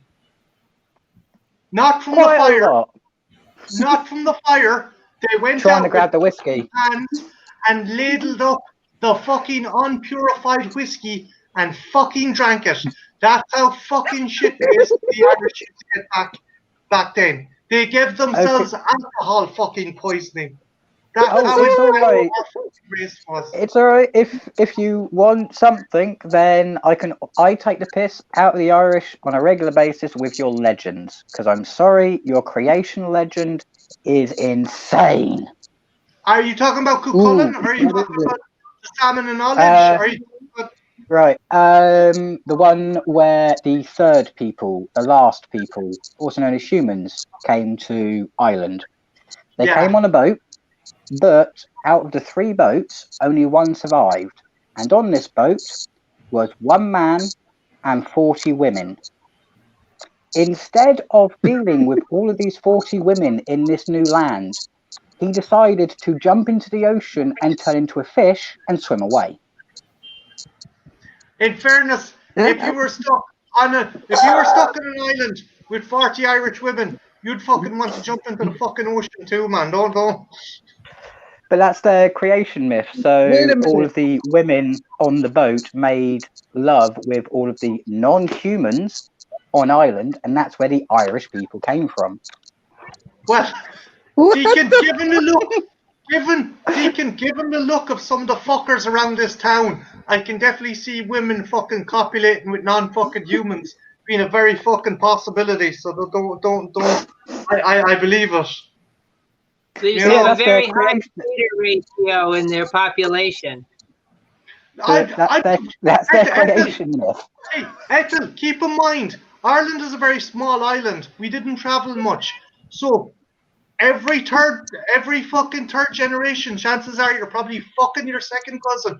I mean, there's people here that make the lads from fucking Ron Turn look like America's Next Top Model. That's how fucking rough shit gets, man. Okay? I feel like that's a Netflix show or something. How inbred are the Irish? Let's genetic test everyone. I love you, Brandine. I love you too. I can't kiss you. My ma is watching. It's okay. It's my ma too. Oh no. D2N2 has just said, I need to do the proper salute. For me, the proper salute is fuck you.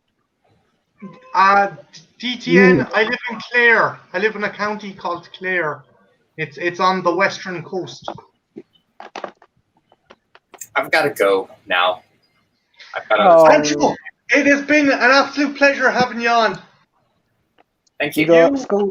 You got school or study? Your sexy hat, your stripy suits, the whole fucking lot, the whole package. Absolute pleasure having you on. Yeah. We shall see you soon, Anthrojuice.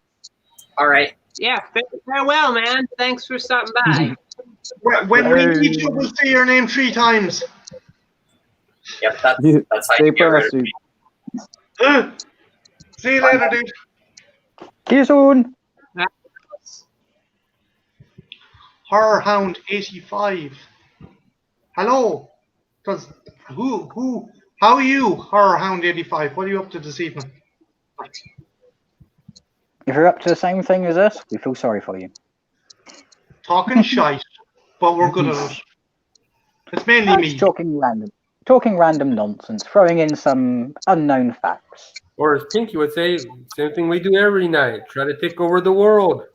Mark, the current state of the world, I really don't want to take over it. I don't think anyone would want to take over it. Aye. That's a lot of work. What it meant you have to Over the world. The I'm problem gonna with taking plonk a link over the there, world. and if there's room for one more person, if one more person wants to jump in, they can. All I ask is be civil, be respectful, and yeah, just don't take things too seriously. We're just having a fucking crack here. So, oh god. But Mark, that was a good imitation, man. That was pretty good. Huh? I was saying Sorry, his imitation was bad. Imitation? Yeah, he was imitating what's it called? Pinky in the Brain. No, I know that. I know it's the cartoon. I was just joking. I was just saying, would you really want to take over the world at the moment? Oh yeah, No. no, I know that. I was just saying his imitation was pretty good. Not really, Pinky. I would not like to take over the world because then I'm responsible for it. You moron. Then things got really bad when Pinky and the Brain had to team up with Elmira. Does anyone remember that show? Pinky, Elmira, and the Brain? Yeah, I do. Yeah. You that watch it wasn't on good. YouTube. Oh.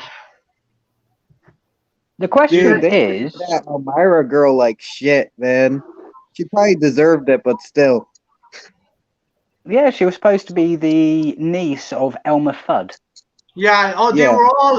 they were all kind of descendants or relatives of like Max. Montana Max was fucking Yosemite Sam's fucking nephew. And what was the okay. Buster was obviously related to Bugs, but Babs wasn't. I really hope he wasn't, although rabbits could fucking breed with relatives. I don't know. Oh god, we're Oh going no, back again. Jesus. they had Bugs and Babs Bunny. They were two separate characters, non-related, but they're the ones who had children with other rabbits to produce those two. Yeah. There was Hampton. There was Plucky. I'm trying to remember I like Plucky. Snowball. And Plucky had a younger brother. Remember, toilet paper would go down the hole. You remember that? You push the button. That was I push the button. I remember two episodes I really liked. They done ones where they dubbed music, like Babs was singing Sinead O'Connor, Nothing Compares, and Buster was singing Yakety Yak, and it was good. It was a really good one. And there was another one that I found was very dark, where the lads, they ended up drinking and stealing a car and driving off a cliff. And I was like, what the fuck? I remember that one. I like the one with the road. Sorry, Ethel? The one with the road trip where they get stuck to the Naugahyde seats and they make all the jokes about how you can't use the air conditioning. You remember that one? Maybe it's just me. Yeah, what was it? Plucky was on a road trip for Hampton's family. The Tiny Toons movie. Yeah, the Tiny Toons movie. What I did on my summer vacation. Yeah, that was it. That was written by children. Like, wasn't that like idea from like two kids? I think it was either two kids or it was a competition. Kids send in your stories. We'll pick the best ones. No, it was a competition. You're right. I remember another one where they went to the cinema and they went lampooning the THX sound system, and it was like, the audience is now deaf. I just I love that one. They did a Night Gallery movie, I think. Does anyone else remember the episode where the Tiny Toons, they got a job at the Oscars? And what was it? Hampton was a valet, and like Kirk, Jim, and McCoy stopped up. And they're like, "Here's the keys," and they give him the electronic lock door, the car lock, and it's the fucking Enterprise. And what was it? Plucky was serving Clint Eastwood and Morgan Freeman, and I think Unforgiven had just come out. and Morgan Freeman was making himself steak and he had a flamethrower. He goes, "You're gonna blast that one like you did the other." He goes, "I told you, Ned, I'm a changed man." And he just sets fire to the fucking table. Yeah, that's funny. I have to So see that people- one. People always And- gush over Maniacs, but Tiny Toons is pretty damn good. Yeah, I love think of Tiny it. Toons. Animaniacs was brilliant as well. What was it? They were detectives, and it was like Dot was like, "Okay, Dot, you got a dust for prints," and she's like, "Found him," and he goes, "No, fingerprints. Good night, everybody." That was brilliant. They really they Yeah. They were on their game. I remember good idea, bad idea. Good idea. Looking for Easter eggs on Easter Sunday. Bad idea. Looking for Easter eggs on Christmas morning. Good idea. Going to the forest to see the bears. Bad idea. Going to the forest to feed the bears. The bears. And every episode of Animaniacs ended with the wheel of morality. Yeah, Wheel of Morality. Wheel of morality, turn. What lesson have we all learned? Don't eat yellow snow. That was one of them. Also, DTN. Yeah, that was the Oscar episode that Batman showed up in. Oh shoot! I gotta see that episode then. Yeah, Batman turns up. Sigourney Weaver and the alien are at one table, and like the alien eats that's the right. fucking Okay. menu, and just it's just a really fun episode. You guys remember that superhero on there, like Freakazoid? I think he was. Oh yeah. David Warner, Freakazoid. voice of one of the Freakazoid. bad guys, runs Yeah. around in his underwear. Freakazoid. His head's a chocolate coating. His brain is overloading. Spend some time with Sigmund Freud. Freakazoid. Yeah, I remember that show. It was a great show. Trying to think. What other cartoons did you guys watch growing up? Ren and Stimpy. What didn't I watch growing up? He-Man, G.I. Joe, Transformers. Ethel, what one? Voltron. Yep. Oh, watched that too. we never got Voltron over here. We only got the Thundercats. Oh, you guys missed out big time. Voltron was awesome. What about you, Trenchy? What cartoons did you watch growing up? Like I grew up with like the '90s Spider-Man, late '90s Spider-Man, reruns of that. '90s Batman. That Spider-Man and the X-Men were fucking awesome when they crossed over. And the fucking Punisher turned up. And I loved that episode. He teamed up with Kraven the Hunter to take down the Man-Spider. Yeah. Steve, what about you? What cartoons did you watch growing up, dude? Quite a few. Ren and Stimpy, Are Real Monsters, Garbage Pail Kids, the animated series, stuff like that. Anyone in the chat, what did you watch? Jasmine, DTN, Horror Hound 85, City Hunter Love. If you're still in the chat, what cartoons did you watch growing up? Does anyone remember Dino Riders? Or am I just... Yes. I love, Yeah. dude, Yeah, I love Dino Riders. It's like, yeah, it's a fucking dinosaur I'm riding around in with fucking lasers, man. It's like... That sounds badass. Like It that was. cartoon for you. I had all the fucking action figures growing up, and my bastard and cousins broke them all. I hope to God fucking... Never mind. Anyway, They had great action figures. oh, I loved them. Those action figures were so well detailed and put together. While they're inaccurate today, the Natural History Museum in London actually commissioned the ones that were left over after the series finished to be the official figures of the Natural History Museum. They were that well fucking detailed. I actually still have the little plastic T-Rex where you could pull the trigger on the back of the head and the mouth would move. You remember Oh, that? He was like this You tall. do, you do realize Marty's going to sit there and go, "Can you send that to me, please? I love you." no, don't send it to me. But Ethel, wait, Ethel, if you get a chance, will you take a picture of it and tag me on Twitter? If you get a chance. Yeah, sure. I think I have it up in the attic. I bought it No. secondhand If at it's in the attic, don't put yourself to trouble. I was just saying if it was at hand.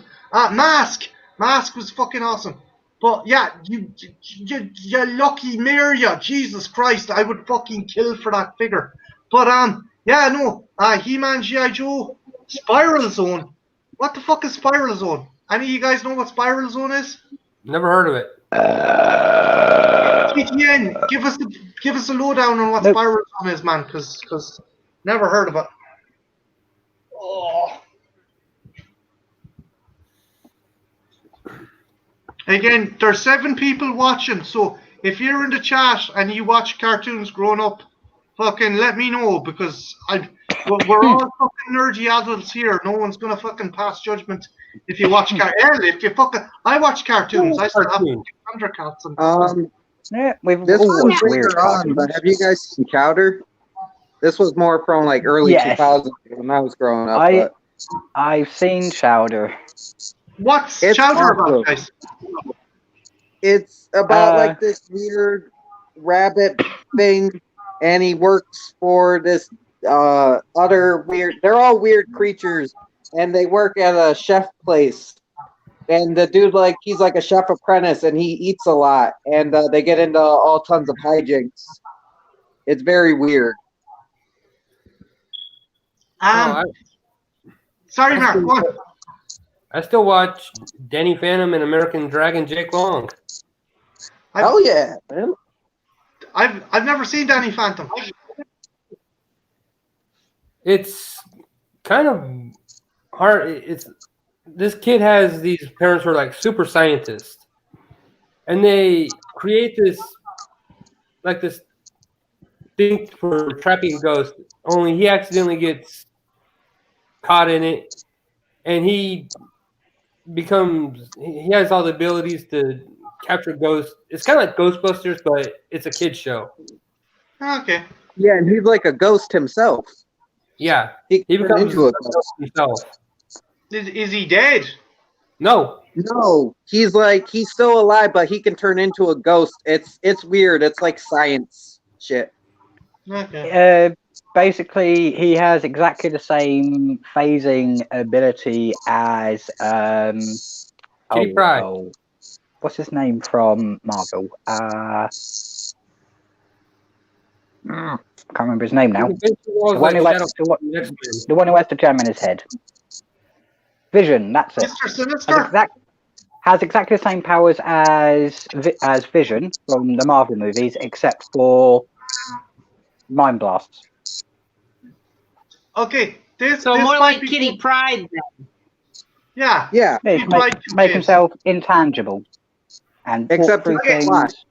So Deacon may be the only one who remembers this, but does any remember a TV show called Joe 90? No. Marionette Nation, no? Have you ever heard Joe 90? Basically, No. it was a show done with puppets, and there was this kid.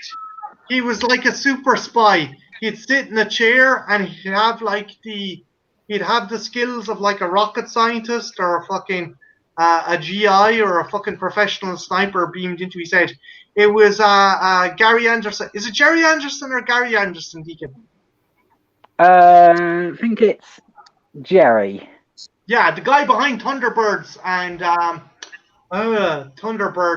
fucking Silverhawks, I think. And basically, huh? Did he do Stingray too? Yeah.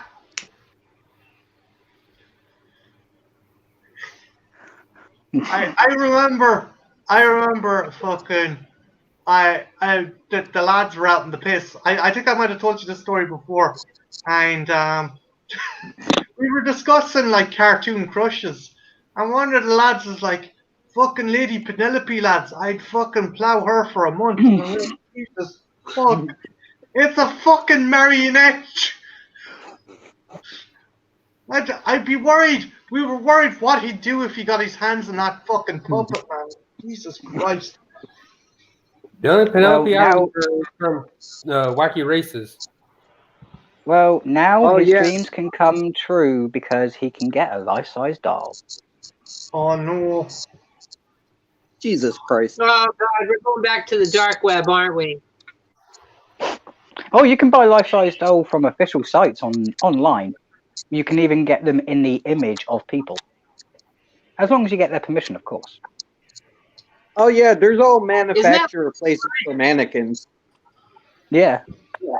As long as you Hello, send them David. enough. Hello, Dave. So Hold on, Dude, are you David. waiting there that long? I'm sorry, I hadn't fucking scrolled down. I didn't know you were there until. How long were you there for?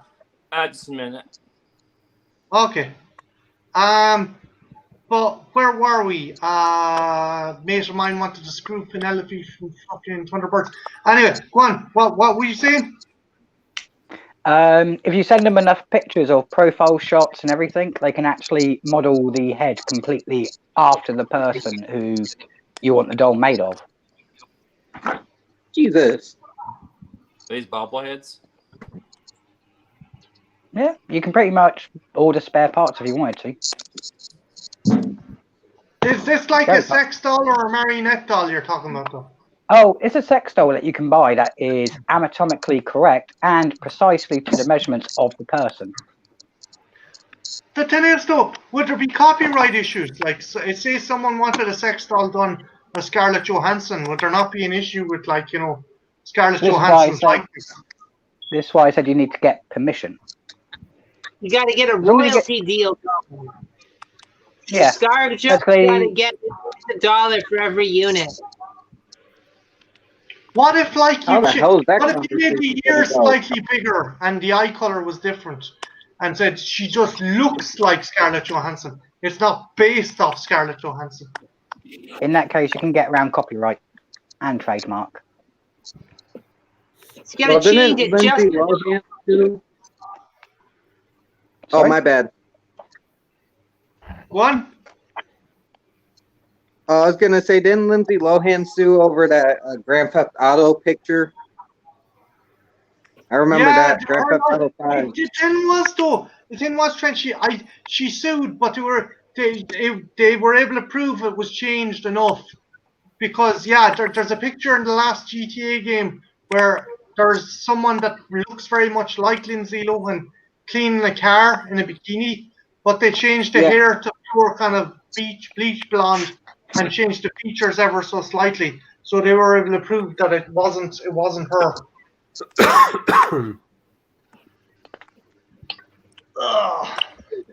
But David, you look lost. Is there any topics you want to gauge rather than sex dolls and like fucking? I came in late to this discussion. I thought you were talking about bobbleheads. Well, if it helps, we've already covered how much a kidney and a liver go for on the darknet. Yeah. Cannibalism. We've covered cannibalism. Who doesn't love cannibalism? Here's a question. Go for it, Ethel. Since he brought up bobbleheads, can you get the sex doll with the bobblehead? Because that might be interesting. You know, sort of. What the fuck? Ethel, It's fucking awesome. here's where this is where I wish I didn't know as much as I did.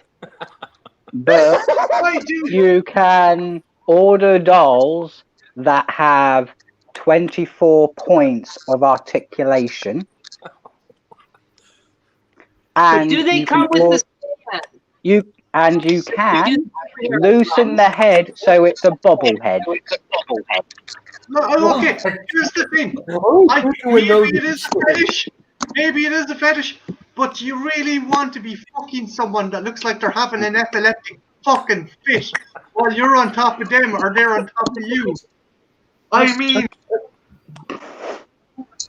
Well, the director with the seizure fetish loved it. Fuck that! Right? The Jeepers Creepers guy? Right, okay, what if the fucking vibration moves the fucking doll's body at such a bad angle, it breaks your fucking dick while it's in there. I mean, I'm not fucking Jesus Christ, man. That's fucking Christ Almighty. That's fucking insane to think that might happen. No. Does require 120 pounds of pressure per square inch. I ain't taking that fucking chance, Deacon, and no one else should. Seriously. At least with a human being, you could say, "Hey, you broke my fucking knob. Get the fuck off." With this, 18 months ago, the internet-connected male pleasure device that could be used in conjecture with webcam models as they do their thing was a hit, except for one small problem. It turned out that they had a severe flaw in the source coding, so anyone with Bluetooth could hack into the device attached to the male's genitalia and increase the pressure to 250 pounds per square inch.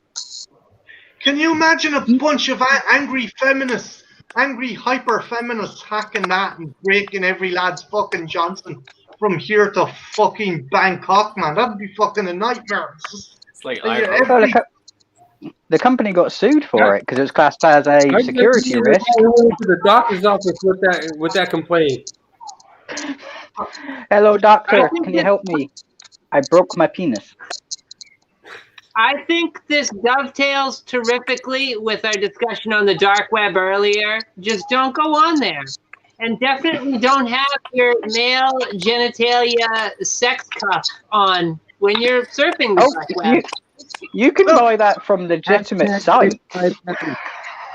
Guys, maybe it's because I'm Irish and I'm traditionalistic, but if you gotta get yourself off, I say go with Pam and her 5 sisters. That's the fucking safest and best fucking route to go with, if you ask me. Rosie Palms and her father. A Henrietta action. Unless you are willing to get the expense and buy a flashlight, then go ahead. Jesus. I think Trenchy left out of fear. He's like, I didn't. What's gonna come out of these people's mouths next? Oh, well, I get it. People are lonely and stuff, but fucking try and fucking meet someone or fucking try and don't buy a fucking sex robot. That's fucking how Isaac Asimov fucking horror fucking story start, man. Jesus. Just seriously. Oh no, just take a girl out. That's all you got to do. Just treat her nice. Show her a good time. Oh no, if you want the scary side of that entire thing, it isn't the pressure, it isn't how they're sold. It's the simple fact that there was a law case, the person won, but the law case was the police wanted to do him because he got a sex doll that was the exact measurements of a 9-year-old girl. Oh, we got Trenchy back. Oh, good. Trenchy's like, oh no. And he won his court case to get his doll made because it's a doll. It's not real. And it's not based off a real person. That's one guy I hope who does get his fucking dick torn off by a fucking robot sex doll. But this is the moral quandary the industry is causing. What's up? I missed that. You okay, Trenchy? No, it's just like earlier we were talking about normal sex doll shit. Now we're talking about pedophile sex dolls. I wasn't ready for the shift. I'm good now, but I wasn't ready. Okay, don't worry. That shift is quickly turning because it was a court case. But as far as I'm concerned, he should have lost. Everyone fucking lost. Yeah, no, he definitely should have lost. Okay, all right, we're going to bounce to another topic quickly. Did you know that any given time you have 26 microscopic slugs living on your face? That's that's an Irish person's fucking beauty scheme right there. Fucking people with shit on their face would fucking probably find it fucking grand. Okay, kids shows and cartoons that scared you as a child, that were kind of they straddled the line of horror. Oh, I know there's one that scarred me as a kid, and Watership now Down? I've got a deep hatred for it, and I will come up for reasons for other people to hate it as well. Care Watership Bears. Down? No, Care Care Bears. Bears. Yeah. Why? Care Bears was Oh. fucked up, man. Yeah. No, they were adorable. What? They're adorable. Okay, I'll ruin Care. I'm gonna ruin Care Bears for people. Go Did for the it. Care Deacon. Bear stare? Come on. Okay, you've got a bunch of anthropomorphic bears and animals, which are about the size of children, who oversee everyone. They can pretty much peer on you wherever you are, no matter what you're doing. So think of the privacy issues there. They have Well, a they like penchant for Santa. They have a penchant for staring at kids. They have this ability to alter people's They shoot love brains to make them more compliant, more happy, more joyous. They're able to execute this over the entire planet, so they can manipulate everyone. And not only that, they can shoot laser beams out of their belly. Caring laser beams of love and friendship. They're a friendly totalitarian Look. government. Man, I'm jealous. Care Bears can go around and shoot love at people whoever they want. If I went and shot love at me, I'd get arrested. Not, hey Trenchy, not if you go to like a swingers club. All you gotta do is go look for some people who are putting their car keys into a fucking fruit bowl in the middle of a fucking thing, and you can shoot as much love on the back of people's heads as you like. Dude, okay? And we're back to this again. But that's why Care Bears freaks me out. They are, at essence, a friendly appearing totalitarian government that wants to control how people feel and make sure that all the kids are okay. Screw the adults. Well, So kids you're eventually saying- become adults. So, like, As I caring for them to get future adults, it's good. It's all helpful, right? No? Yeah, it's all helpful, but it still irks me that you can have all this praise for a teddy bear that can alter your mental and emotional state at will. Well, if you say But it in a like that, positive way. Deacon. Ethel, what cartoon kind of creeped you out, or did you find had elements of horror in it as a kid, or a kids show? It doesn't have to just be a cartoon; it can be any kind of kids program. I don't know why, but Well, I I can don't just see know. Dave's gears turning, going, teddy bears, Care Bears? What's he on about? No, well, I don't know about creeping people out, but or me personally, but horror elements. I always thought Mighty Max had a lot of cool horror elements to it. For a kids show, I mean, it was very softcore, but it kind of was, they had the whole demon slug thing, and they had the Wolfman, and it's basically like an exploration of horror tropes to sell toys. But Yeah, Yeah, it was my favourite episode from Mighty Max was the Cyclops Eye. They were cool.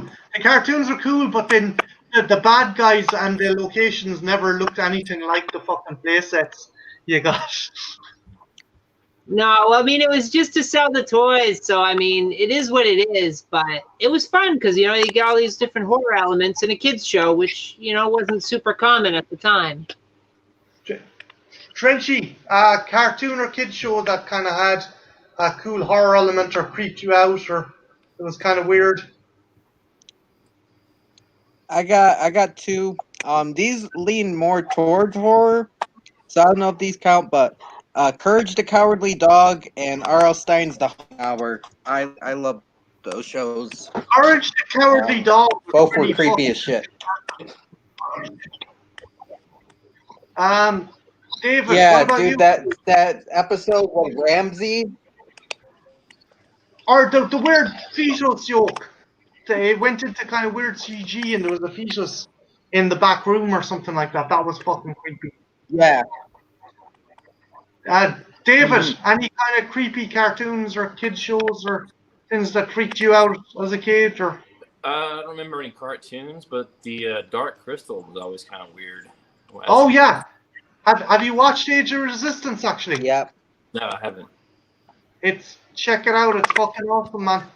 It's probably the best kind of prequel series or prequel thing to something made in the 80s. Is that on Netflix?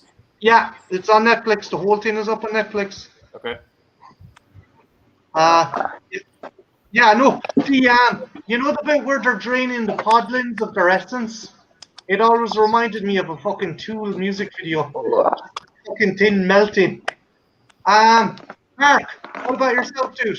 Any kind of creepy kind of cartoons you out as a kid? Never really watched too many scary cartoons, but I remember Real Monsters being on TV, and that show used to scare the shit out of me. I can't remember it. What was the plot? It was kind of like the Twilight Zone, but made for a younger audience. And every episode, they would have a different monster that would terrorize somebody. There was a show called Monsters, I remember, and it started with a family of monsters sitting in front of the telly, and there was a little Cyclops girl in it as well. Yep, that's it. Or was that it? That's it. Yeah. Wasn't that on HBO? Sorry, Ethel? Wasn't that on HBO? I think so, yeah. I'm plugged in. There was one episode that was very like the kind of Twilight episode where the kid could control stuff, but it was a kid who was watching the TV program, and it was like it was a children's host, but it was Satan, and he got like fucking cereal that let him grant wishes, and like his toy T-Rex came to life and wrecked the fucking house, and I think he turned his father into a pile of snakes. I remember one episode like that. And with Goosebumps, as a kid, I watched the hell out of that show. Do you guys have you got any of you guys watched the original Watership Down? Mm-hmm. A couple of times. On DVD. Yep. That thing, the end of that movie is like fucking Saving Private Ryan with rabbits. It is. It is. Fucking insane. And the fact it's. Have you guys seen Plague Dogs? Which one? Crazy. Plague Dogs. Oh No. yeah, that was from the same creators. John Hurt. Yes. But they're like there's one scene where it looks like the dog has kind of found like someone to look after him, but it's a farmer and he's the shotgun turned up towards him, and the dog goes to jump up on the guy's knee, but his foot lands on the trigger and blows the guy's face clean fucking off. That was fucking insane, man. And that was fucking you as well. That was a fucking you certificate as well. Fucking Richard Adams, man. Is it Deacon? Is it Richard Adams who done those animations? I think so, but let me double check. He done the Snowman, and then he done cartoons to fuck people up. He done another one called When the Wind Blows about an elderly couple who survive an initial nuclear blast, but then as the cartoon goes on, they die from radiation poisoning. I was like, what the fuck? Yeah. By Richard. I think he also did the TV series Animals of Farthing Farm or Farthing Woods. He didn't do Farthing Woods. Animals of Farthing Wood. I don't think he done that. Yeah. I don't think he done that one, Trenchy, but it's along the same lines of how violent and fucked up it was. Yeah, it's like Game of Thrones with animals, man. Like No not one was plot wise, but just Were these cartoons that were on like HBO? Because I don't remember any of these cartoons. No. They're British. A lot of them are British. Yeah. Yeah, these are English cartoons. They, The thing that I found weird about the Animals of Farthing Wood was the snake. He wasn't allowed to eat anyone. So what was she eating to survive the entire journey?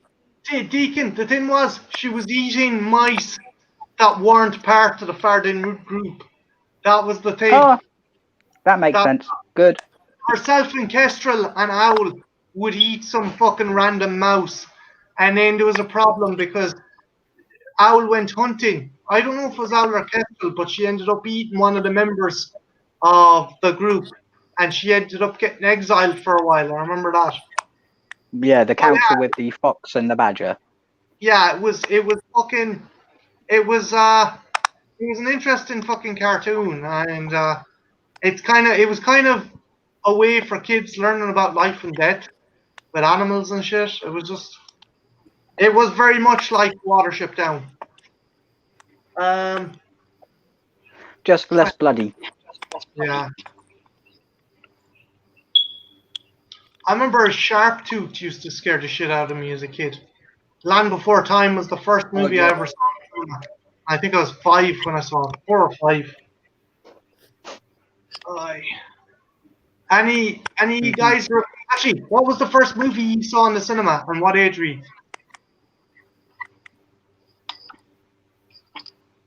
Dave, do you remember what was the first movie you saw in the cinema?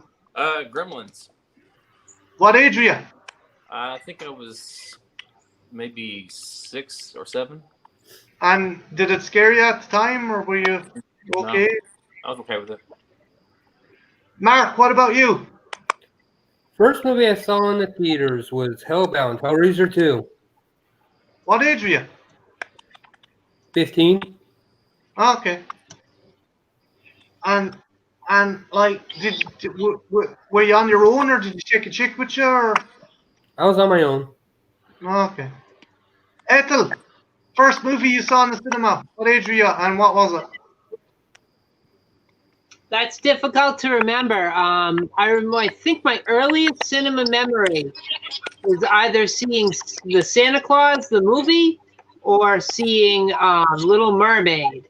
But I can't remember which one I'd actually seen first. And if it wasn't either one of them, it was probably Jungle Book. But I can't hardly remember. It was so long ago. Okay. Frenchie, what was the first movie you saw in the cinema? Cool, lights gone down. Sam Raimi's Spider-Man, the first one. What age were you at the time, dude? Because I had finished school when that came out. I don't know, maybe like 6 or 5. Not sure. I was Deacon, young though. What about yourself, Deacon? What was the first movie you can remember seeing in the cinema? What age were you? I can remember exactly because the movie we didn't see is one of my favourite movies. We went to go and see The Page Master. Ah, you didn't get to see it though. Oh, we got to see The Page Master, but The Page Master came out the same time as Nightmare Before Christmas. Oh, okay. So Nightmare Before Christmas could have been my first movie, but my brother was scared of it, so we ended up watching Page Master. Page Master. Wait a minute. How was your brother not afraid of Page Master? That has some scary shit in it, dude. For like, I mean, compared to Nightmare. Yeah, but here, He if it was a toss-up between fucking Leonard Nimoy's Dr. Hyde or a fucking sack monster filled with maggots, I'm gonna go with fucking Leonard Nimoy's fucking Dr. Hyde every time. Fair enough, yeah. Yeah, he just looked at the poster and saw a skeleton in a suit, a woman stitched together, a ghost dog, and he's gone, no, scary. Right. But he was 4 at the time, so. Trying to think the first movie I watched on VHS. I think it might have been Terminator 2. No, I tell a lie, it was Predator. with Predator because I struck down while my brother was watching it, and if he said that if I told my parents he let me watch it, he'd fucking kill me stone dead, and that wasn't an idle threat. He would have fucking killed. So yeah, Predator. What's the last one you saw in theaters? Huh? What's the last one you saw in theaters? I think Suicide Squad. No, not Suicide Squad. Birds of Prey. Myself and my girlfriend went to see Birds of Prey. It was fun. She loved it. What about you guys?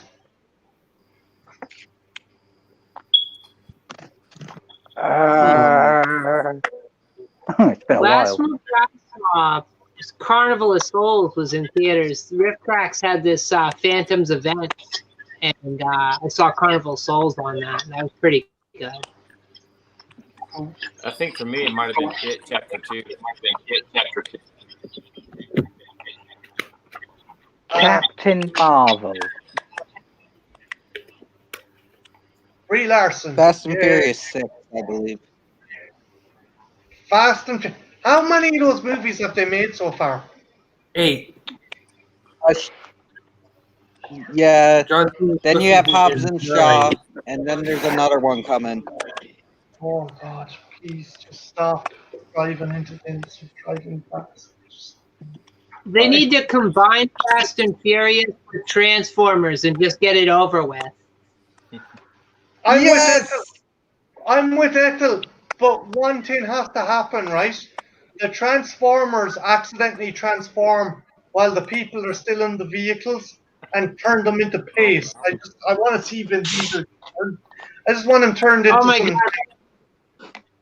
fucking soup. Family. It looked like him. I love those stupid movies. Bumblebee, why do you look so lubricated?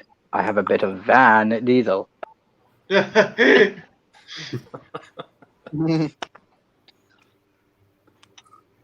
Then at the end of the movie, the ghost of Vin Diesel just shows up.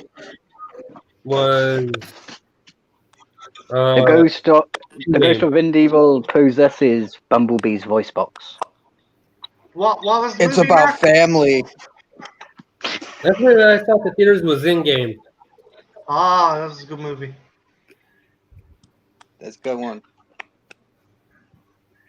Oh God, guys, I'm gonna call it a night because I'm actually starting to drift. I just want to thank you all for fucking stopping by. You're legends. That's good. You're a legend. Mark, you're a legend. Trench, you're a legend. Deacon, David, thanks for stopping by for the short period of time.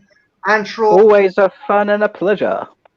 and I might try. I don't know if everyone can attend. It's grand, but I might try and make this kind of a more regular thing on Sunday nights. And if you can't, I totally understand. But it was just fun having you all. And I need to get I'm always sleep free. because Don't worry, now- for next week our research strange and obscure deaths, such as how many people have actually died from being hit by a piano. Okay, dude, if you could, another one you can add on. How many people have died from using sex toys? Do you want from sex toys? Last year in England, 12 people died via misadventure with a sex toy. Jesus Christ. What were they doing? Also last year, one person was killed by a doily. A doily. The A little doily. fucking cluster. The little fucking Yep. cluster. Yep. How? How? They choke on it. Too much starch. You throw it like a shirt. Take a doily, which is slightly slippery, make the person walk on doily, slip on doily, crack head open. But maybe that's more to do with, I'd say, the That makes windows sense. surface it hits your head. But it was the source of the death. It's the same with selfie sticks. Selfie sticks are kill an average of 42. It's gone up, an average of 42 people a year. That's selfie sticks. Yeah. Selfie That's sticks. not paying attention, right? Just Selfie sticks are now 5 times more dangerous than sharks. That's a horror movie. when you thought it was safe to take a selfie. But yeah, when it comes to accidents, it's classed as a misadventure. So the death is caused by a misadventure with an item. So a misadventure with a doily, misadventure with a sex toy, misadventure with a leaf blower. Wait. When you like misadventure, as in like they stuck the leaf blower where they shouldn't have stuck the leaf blower. Oh, Misadventure of they did something with the leaf blower that they shouldn't have been doing, and it resulted in their death. Okay. I do know about a prank that happened in Ireland where these guys were on a construction site and they didn't get on with a guy, so they put a pressure hose up his arse and put it on full back. Yeah, that can lead to a lot of damage Yeah, and death. he survived, but he was fucked up. He can't walk. Well, you've got air that's travelling at 150 to 300 pounds per square inch going up your ass. It's lucky his fucking bollocks didn't come out his fucking tonsils, man. Jesus fuck. Come here. It sounds almost as bad as Jar Butt Guy. Dude, put a fucking post-it note in that one, and we'll talk about it next week. Okay? Right. Not a problem. I'm gonna head to bed. Ethel, Mark, Deacon, Trenchy, David, thanks a million. I had to head off. Bye. Thanks for having me. Thanks for having me. Bye, chat. Bye.